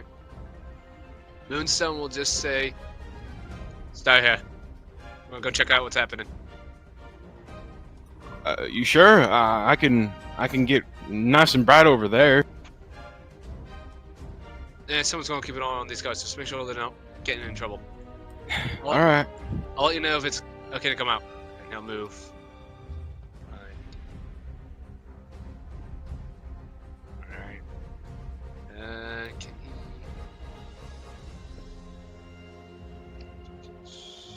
Okay, so that guy's just within range, yeah? Yeah, you're starting to get their images out. Alright, so, Um, but I can see it. Yes. Great. In that case, I will cast... A worthy question before you do. I know that this is just a map, but does that rock count as any type of cover that's in front? Not at the angle he's at. We'll say it's fine. Okay. Yep. So I will. Yeah, I will. Yeah, I'll go for that guy who's on kind of the ridge there, and I will. And then you guys see, for anyone who would see Moonstone go over to that knob near on his chest, turn it, push it down, and you can see this sort of like whitish blue glow moving from like a tube from his shoulder down onto his arm, where the bracer is, and you can see this burst of like this projectile like liquid head towards that goblin as I cast. Give me a second. As I cast Ray of Frost. Sure, make an attack roll. Knocks on wood, knocks on wood, knocks on wood, knocks on wood. It's actually lucky that Ray of Frost happens to be 60 feet. It's perfectly within your dark range. A 12. You watch as you kind of do it, and in the darkness, it's hard to tell what shapes are the goblins and what shapes are something else. You fire the Ray of Frost, you hear it connect with something. You don't think you hit, though. You're unfortunately 1 point off at a bow-wielding goblin. Ah! Damn. Alright. Yeah, can't really do much for my bonus action at the moment. I will just double my speed for the turn with my feline agility and just head back into cover and just duck in between the trees, just head back into cover and just be like, and just look to the dwarfs and the gnome and just say, hit the dick. They're mostly getting into cover as well. Xavier. Okay, so there are creatures that I cannot see that are ahead of me, probably through chittering and whatnot, that I could probably hear and give them a previous perception check. But I was also told to stay around here, so... If you make an attack roll without being able to see a creature, will be a disadvantage, though if you target an area, the saving throw doesn't matter. An area. Gotcha. Unfortunately, I do not have such. So, instead, kind of keeping note of what he had said, I take it that I'm not particularly obscured in the form of... Actually, I guess the goblins can't see me either, but I don't think I would know that. As far as you know, no. Yeah, no, I don't think I would know that. So, for the sake of this, I will say that, kind of noting what he had said, I don't believe going prone is an action. No, going prone is part of your movement, and it's free. It's just not free to stand back up. So, keeping alert, he just kind of says, got it, and he'll go back down, lying on the ground, and so with that, he's also going to do a dodge action by that. Sure. Staying low and making sure that he doesn't get hit. Sure. Alright then. With that, a few attacks are going to be flying. 2 against Julius, 2 against the orc. His name just escaped me for some reason. Gross. And yes, I don't know why it left my mind there. And 1 at, unfortunately, the rogue that rolled an 11. So, 2 attacks against the human. A 12 and a 17. Both miss. Sure, you manage, like, the first arrow kind of whizzes by. Even in dark vision, the creatures still have trouble. You kind of hear the second one being pulled and just raise a shield. Kind of, like, reflects off to at Grotus. Grotus just hears... Oh yeah, 9 and an 18. The 18 does hit. Sure. Then the first one kind of like flies by. You just try to get low. You get like pull one side of the bear trap, but unfortunately you don't manage to get 3, and you feel an arrow kind of sink into the same arm that's stuck there. You take 5 piercing. As arrows start to fly, and you watch your companion start to get shot at, kind of Gallo. You hear it, the pulling back, the tension in a bowstring. An 8. Flies wide. And they will hold their distance. With that, Grotus. Okay, Grotus looks over, goes, fucking goblins! And he's gonna pop his first rune of the Hill Giant as you see the armor on his chest expand around his body, and you get like a Gara-style dirt shield covering his whole body, making all physical damage halved at this point. Sure thing. That's his bonus action. For his action, he will pull... Well, actually, let's second here. How far is this fucker? Make a perception check, Mike. Oh, perception check? Okay. Yes. DC is Fuck. Nope. 5. Yeah. Unfortunately, nothing you notice. Okay, then I will use my strength to pull free of the trap. Go for it. Roll a strength check.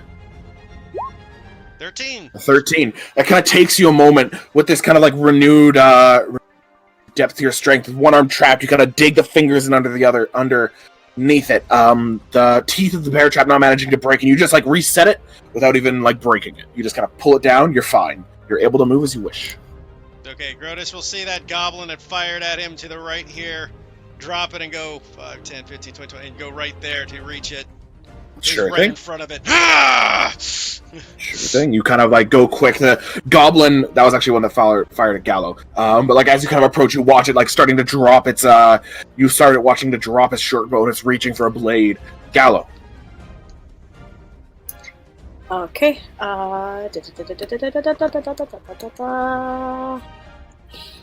Alright, sweet. I think I can use this. Okay, so this is the first time I'm gonna. So, Master of Tactics, right? Yes. I can probably Provide Rotus. help as a bonus action against a creature within 30 feet. So you have to move a bit. Yeah, Okay. you gotta use that on the creature, not me. Yes. Oh. And you grant whoever makes the next attack against that creature advantage, should the creature be alive. Okay. Well, the next person is Xavier, so that wouldn't make sense at the moment. The next person isn't Xavier, it's Julius. Oh, wait. I don't bother to skip through the turn order, Oh, it just gets me my bad. confused. I just My bad, yeah. have it unfolded. I We was all looking can at the count. wrong part We of can it. do this. We can do this. Yeah, no, my bad. The next one is Julius. So, in that case, then I will not do that yet. But,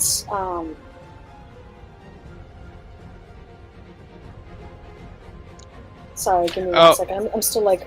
Wait, more accurately, it is you faint distract the target, unless this is like your homebrew thing, Chris. But it's just if your ally attacks the target before your next turn, the first attack roll is made with advantage. So it wouldn't Yes, just that's be Julius. exactly what I just said. Okay, No, I was just it's making not. sure. It's I thought the you first said attack. that. No, I said the next attack against the creature has advantage. Hi, I am Boo Boo the Fool. It's Continue. good. It happens. So because I've been seen specifically by the goblin that's Yes. next to Grotus, I don't have sneak attack because Actually, I you don't have would? sneak attack because I'm next to it.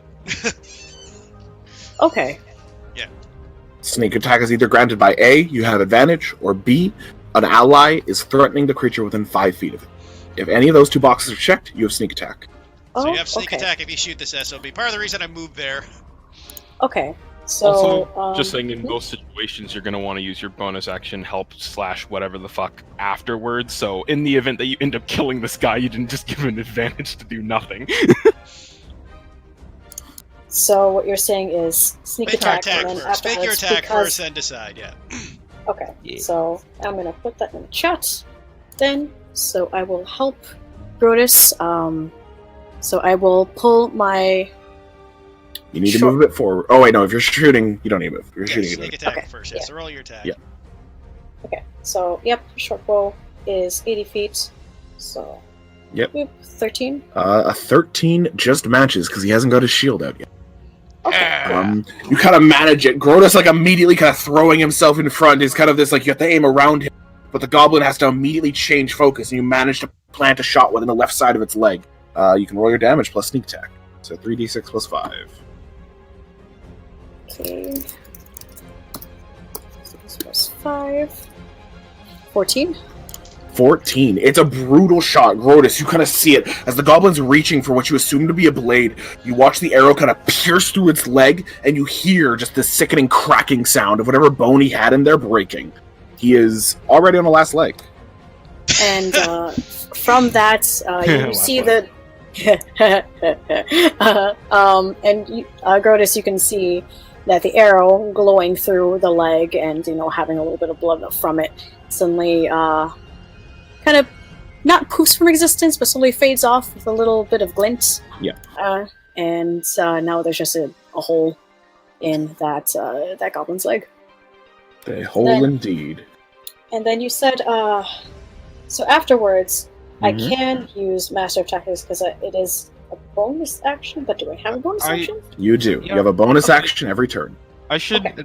I should mention though, it Mhm. depends on whether or not you think that he needs Grotus of all people, if you think he needs the advantage. Because alternatively you could just bonus action hide. moving off to a different area. Okay, yeah, because it was like disengage or dash or hide. It's Okay. all intended to make you a slippery skirmisher. That's what rogues are best at. Okay. In that case, I have, what was it, 30 feet of movement, which I have not done yet. Does it take an action to climb down the tree, not No. stealthily? It takes half of your movement. Well, Okay. it takes double your movement to go down. So you're 10 feet up in a tree, it'll take you 20, Okay. and then you're out of the tree. Or you could jump and roll an acrobatics to see if you take damage or not, and fall face first. Okay. Do it! You know what? I'm gonna fucking parkour and see Sure. if I land on my face. It's a 10-foot drop, so the DC is 10. Roll an acrobatics check. Alright. Shit, my Question: how do I? So, you kind of watch, like, Grotus, you kind of, like, you see the streak of the arrow, and you kind of, like, watch as,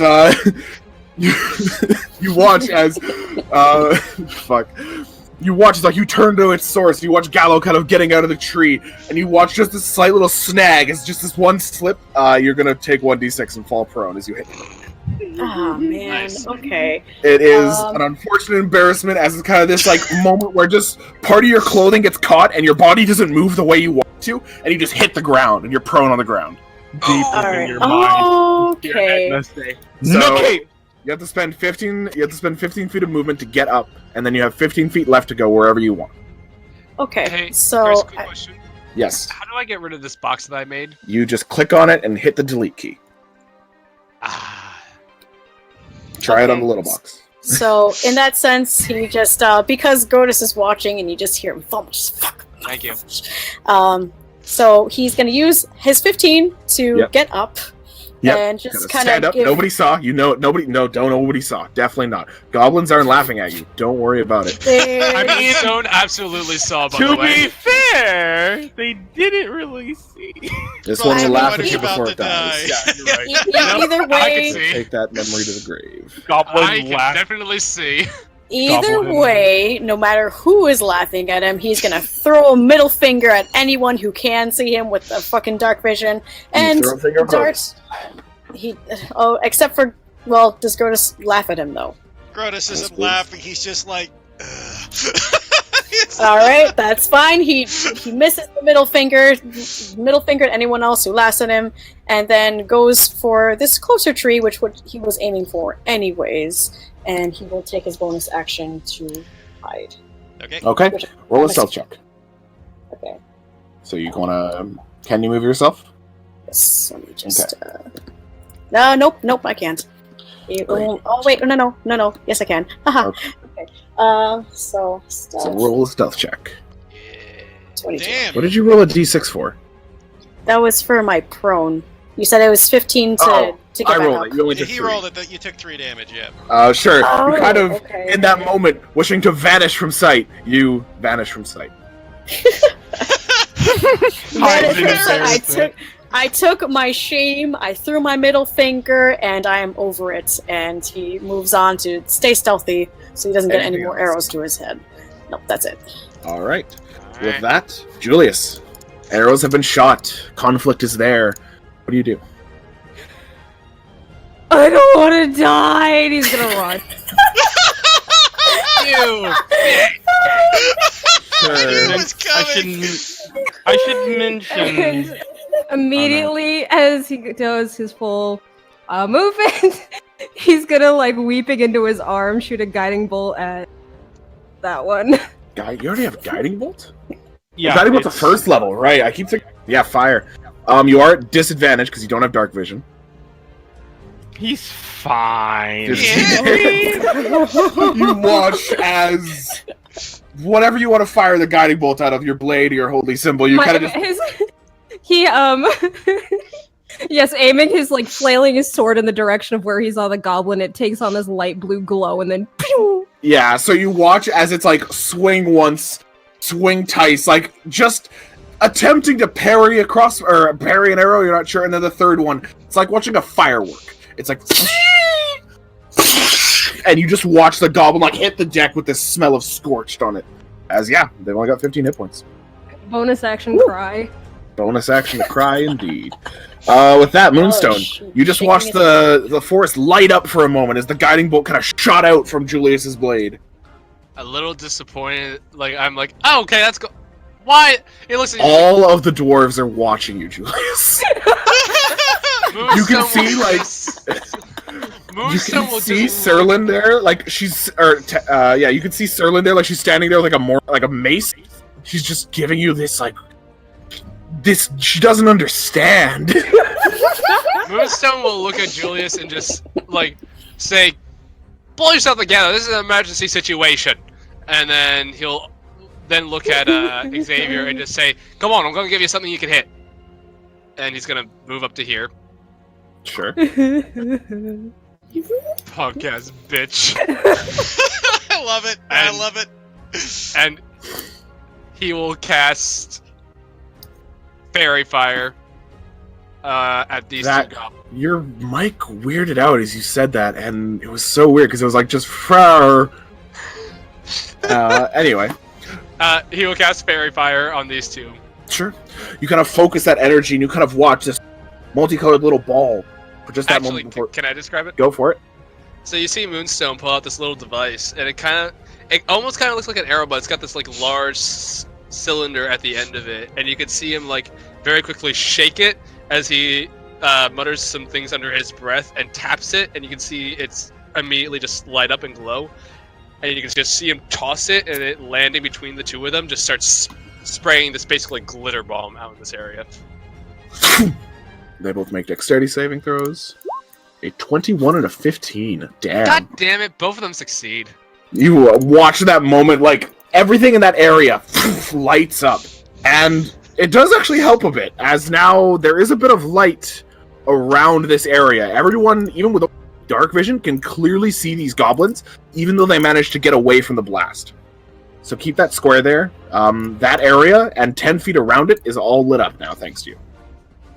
Nice. So even those without dark vision can fire at them. Yeah. Xavier, he did what he said. You can clearly see them, though, like, through the light of the moon and the light of whatever fucking color his thing was. Green. Sure. It's a verdant green. It's like goo. You can see two goblins like that have managed. They like kicked his device away, but the whole ground around them is just lit up, and their shadow, like they just look, they stand out. Do what you want. All right. Well, having been prone, making sure to be wary of everything, and immediately upon seeing Moonstone moving to light up the area surrounding, he goes ahead, spots them. That one's already fucking dead. God damn it, Julius. But yeah, no, he just kind of looks over at them, and he's just like, he kind of mutters under his breath. He's like, all right, just don't let the magic confuse you. And he lifts a hand, and immediately fire begins to burn inside of his fist as he goes ahead and stands up, spending 15 of his movement. Sure. And immediately pointing forward with a very familiar pose for those in Valorok, he points his pointer finger directly at him. And boom, shoots a fiery chromatic orb at first level. He lives Okay. again.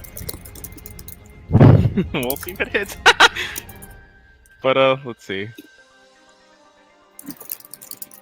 Well, shit. A 12 unfortunately would not. Yeah.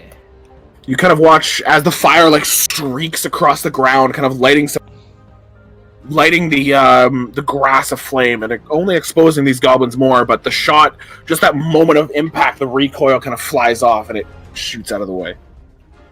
Even with the miss, a small smirk comes across his face as he sees the grass that was lit up. But he continues watching. Sure. With that, though he is near crippled, you watch the goblin pull what at first you thought was a blade, but you actually look and it's another one of those strange red bones. And he's going to attempt to stab it into your leg. Grotus. Okay. That will definitely miss. I just swat him aside. It breaks on your armor. Like, it hits it, and like you just watch it break, and he's like, ah! He is going to use his nimble escape, disengage from you as a bonus action, and hobble his way away from you in hopes of surviving. The other three, kind of seeing fire and all kinds of magic kind of start rocketing from there, they are going to... Grotus is the only one that's kind of poised to climb the ridge. They don't know where Gallo is. It's okay. I Moonstone's want them doing to magic. shoot me. Gross Yeah, is but like, Moonstone's "Bring it." doing magic. Did you go prone again? Oh, wait, no, they can't see you at that distance. But I think they can both see They you. can see, Yep. Yeah, they can see Moonstone for it. So one is going to take a shot at you, Grotus, because I don't think he can see Moonstone. For 22. That'll hit. Ooh. For 4 You kind of damage. feel it, and it's kind of like in a gap where your neck meets the plate, just a small kind of pierce. You kind of look, and another one of those red spined arrows kind of slams into your just neck, not piercing far, but enough to draw blood. Is that all you got? And 2 shots against you, Moonstone. For a 12 and a 7. Nah, just You just watch, you can see them and you can hear them. There's a bit of a fear as you kind of hear it. But none of them managed to strike you. With that's all the goblins got. Grotus. take that, you Grotus bugger. looks over and, where are you going? And he's gonna move his 30 feet to engage with the orc, or with the goblin. He takes out his terrifying. warhammer, and he's gonna try to Gallagher this motherfucker. Sure. I was thinking the game. I didn't make sense. I was thinking the Gallagher's. Go for it. He does not. Nope, that'll miss. An Fuck. 8. It's just in that one moment as kind of running. You get this heavy swing, aiming to near decapitate him, but the wound that he has almost causes him to trip forward, and you just swing wide. Brutus will... What's he gonna do with his bonus action? I got so many things he can do. He'll second wind. Second wind, sure thing. Ooh, good choice. Pain isn't anything. 5 back. You don't feel that pain anymore. Your hand still kind of hurts, but Nah. that's about it. With that, we go to Gallo. They do not see you, as far as you know. As far as I... Alright. None of them even tried to look at you. They were busy trying to fight to live. Well, since he's watching the fight go on, and he watches how Grotus had started chasing this poor hobbling goblin like the Hulk, but sees him swing wide, it's just alright, let's just finish this out here. And he will use again sneak attack, and will If it hits, again, yep. if it hits, to the one that is next to Grotus, which I believe is in range. Then you should get advantage because you're hidden at this point. Yes. Right. As far as you're aware, you are hidden. 24 with advantage. Yeah, easily hits. And He It does. has 1 hit point. It doesn't matter. It Yeah. had 1 hit point. Just watch it, just this almost final plea, and then the arrow just impacts in the skull, and he drops. Nice. God. We are murderers! We are you are murderers. You are revealed as you did make an attack. Hide again. So you can choose to do what you wish. Yeah, so what he's gonna do next is, let's see, he's going to, that's too far. Alright, I guess he'll just kind of duck and weave, and just kind of move over to that rock over there and use his bonus action to hide again. So, I'm gonna do stealth. 13. 13. You kind of use the rock as cover and kind of get behind it, breaking line of sight from them. You don't know if they saw you or not. Alright. Just ducks as low as he can, and it keeps an eye on the others. They all seem to be doing well. Doesn't say anything, and ends in the turn. Julius, No. you can hear arrows flying. Mostly arrows. Mostly a lot of arrows flying. He's gonna shoot at this one. Which one? Sure. That one is within 10 feet, so you don't suffer disadvantage. It is a straight shot. Out of curiosity, what's the range on Guiding Bolt? I think it's 120 feet. 120. Nice. It is a powerful first level. Damn, another explosion. You kind of point it out again. Like again, it's like a firework. Still like flailing the sword behind I'm me. annoyed you're doing this well. Yeah, I get that. Especially because you rolled crazy good damage on both of those. God. Like 12 is the average, and you've hit 16 and 20.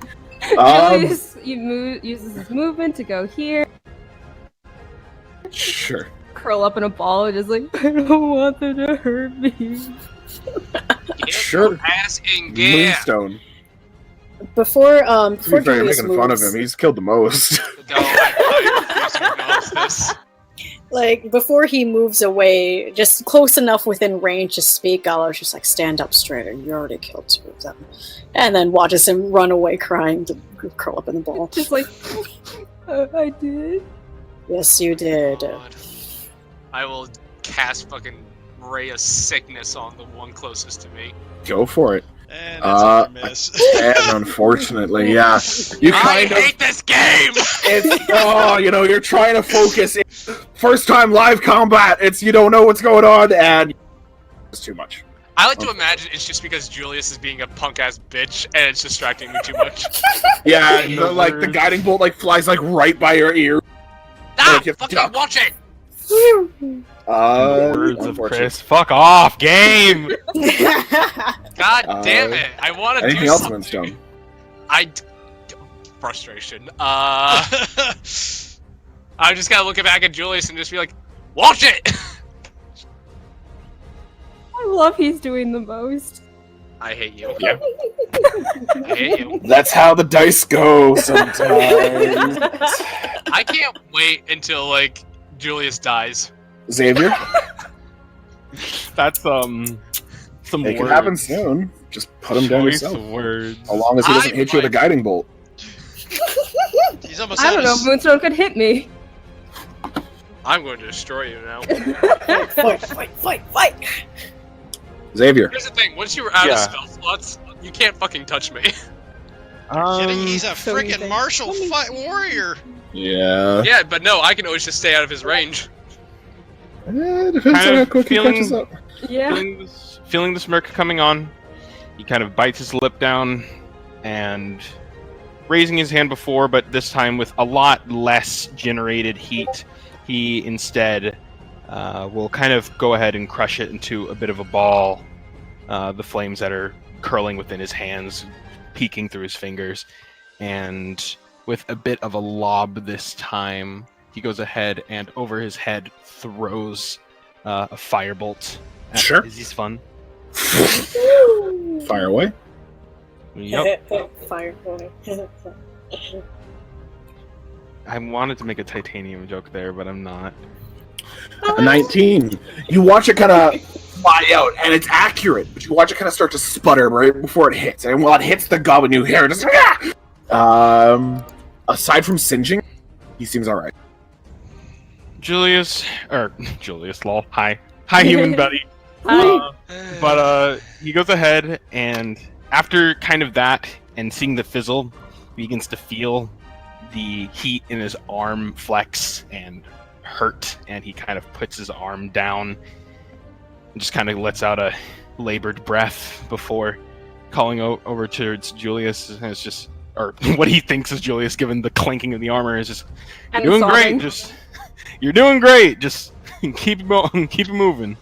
Oh, Wait, why do I have a symbol next to me? that's your concentration. Okay. That's just to remind me that I have to make you to roll Constitution saving throws in case this happens. 2 attacks against you. How dare you! Whoa! 21. And a 12. Whoa! Alright, the 21 hits. Sure. You feel like the first arrow ricochet off the armor. The second one, though, finds purchase, kind of burying itself where the chest plate meets or where the kind of chest piece meet the shoulder. You take Ow. 6 piercing and make me a Constitution saving throw. Alright. DC 10. 6. And con save. Yeah, we're Yeah, fine. the light still manages. They're still illuminated for all to see. They are going it though, for fear of getting crushed or shot with arrows. So they do kind of. You watch them both fade away into the darkness as they move out of the way of the fairy fire. With that, Grotus. Grotus runs up there, rage and scream, and he... which one was the one that was hurt? It's the furthest one, unfortunately. That's okay, he's still within my range. Looking at the one trying to get away, Grotus takes out his hand axes, cracks his neck, and tosses the first one at it. Sure. 22 for 10 damage. Fuck, yeah. You watch it kind of slam into the back. The arm that was just slightly charred now seems to just go limp. Like, not anymore. He's on the last leg. Second hand axe with my offhand. Sure. You're using your action surge? Oh, actually, no, I guess that would be... Two-handed fighting, so one axe, right? Because I have both hands. Oh! Okay, I didn't realize you are... Yeah, sure. Yeah, I have two hand axes, so I can carry 14, one yeah, each he hasn't got a shield out, so that'll hit and kill. Nice. Only one goblin remains now. Ah, I just look at the other goblin, I just got my teeth grin. Yeah, he looks to you, he seems to be trying to brandish his own scimitar shield, not using one of those same spines the other ones were using. It's up to you. Nah, I'll stay where I am. Doesn't act. Sure. These fuckers can disengage. It's not going to help me getting in there. Yeah, well, unfortunately they are. You know what? Actually, I will. I will action surge and go here. Just because I realize there's a rogue that could use a hand. Oh yeah, I guess he did move 30 feet. Sure. With that, you kind of like try to block off its path. You watch it. It's slippery. You can already see it trying to like psych you out with a movement. As it's doing that, Gallo. Alrighty, so that means since Grotus is there, can do a sneak attack. You'll have to move 5 feet closer though, because you're outside of its range. Alright, in that case, because there's only one left. What's that about outside of its range? Yeah, dark vision at 65, right? No, it's the dark vision. Oh, you're right. Sorry, dark vision. Yes, you're correct. Yeah, I thought you were trying to reference a short bow. So no, I was referencing the dark vision. Yep, got you. Right. Oh, yeah, that's right. I need to be able to see them. So, okay. 5 feet over. So, yep. Gallo just, he hops up and hops over the stone. And he is in plain sight, but he does not care. And he will go to pull the string back. Sure. And again, as is every time, you see from his fingers, from the string, comes out a sort of like hard light arrow. 19? 21 actually. You were still hidden as the creature had not looked at you at all yet. Right. Alright, nice. Sweet. 21. Also, you were just entering into its dark vision. So, yeah, wouldn't have seen you. But still, 21 hits. You can roll your damage with sneak attack. Okay, so sneak attack. 3d6 plus 5. So it's still 3d6. Okay. Yeah. Don't worry, Judo. We're just about done. Alright. I wanted to at least get one piece of comp. He, 18. Fucking, how do you want to do this? Oh, man. Alright, so he looks at it straight in the eye, aims at the spine. Now let's make it where he fired while he was jumping off the rock. Well, he was dropping off, and now I'm gonna keep him in place. Gonna keep his reel steady, and he will, let it fire through. And as the arrow is making its way towards the goblin, knowing very well how the trajectory is going to hit as he's been watching the way it sails through the air, he just twirls his bow confidently, puts it back into its quiver, and watches it fall. Grotus, in that moment, it's trying to psych you out. It's only focused on you, and it just falls. Well done. Sure. And with that, I wanted to get at least one thing of combat in before we ended for this session, but that is where we will end. We will pick up tomorrow with the aftermath of the fight. Nice. Or not tomorrow, next week. Next week. I will pick up my 2-hand axes now before I forget to do that later, though. Easily done. Yeah. I will pull the arrow out before I forget to do that. It's painful. I will remember that Julius is sniffling. We will set a reminder.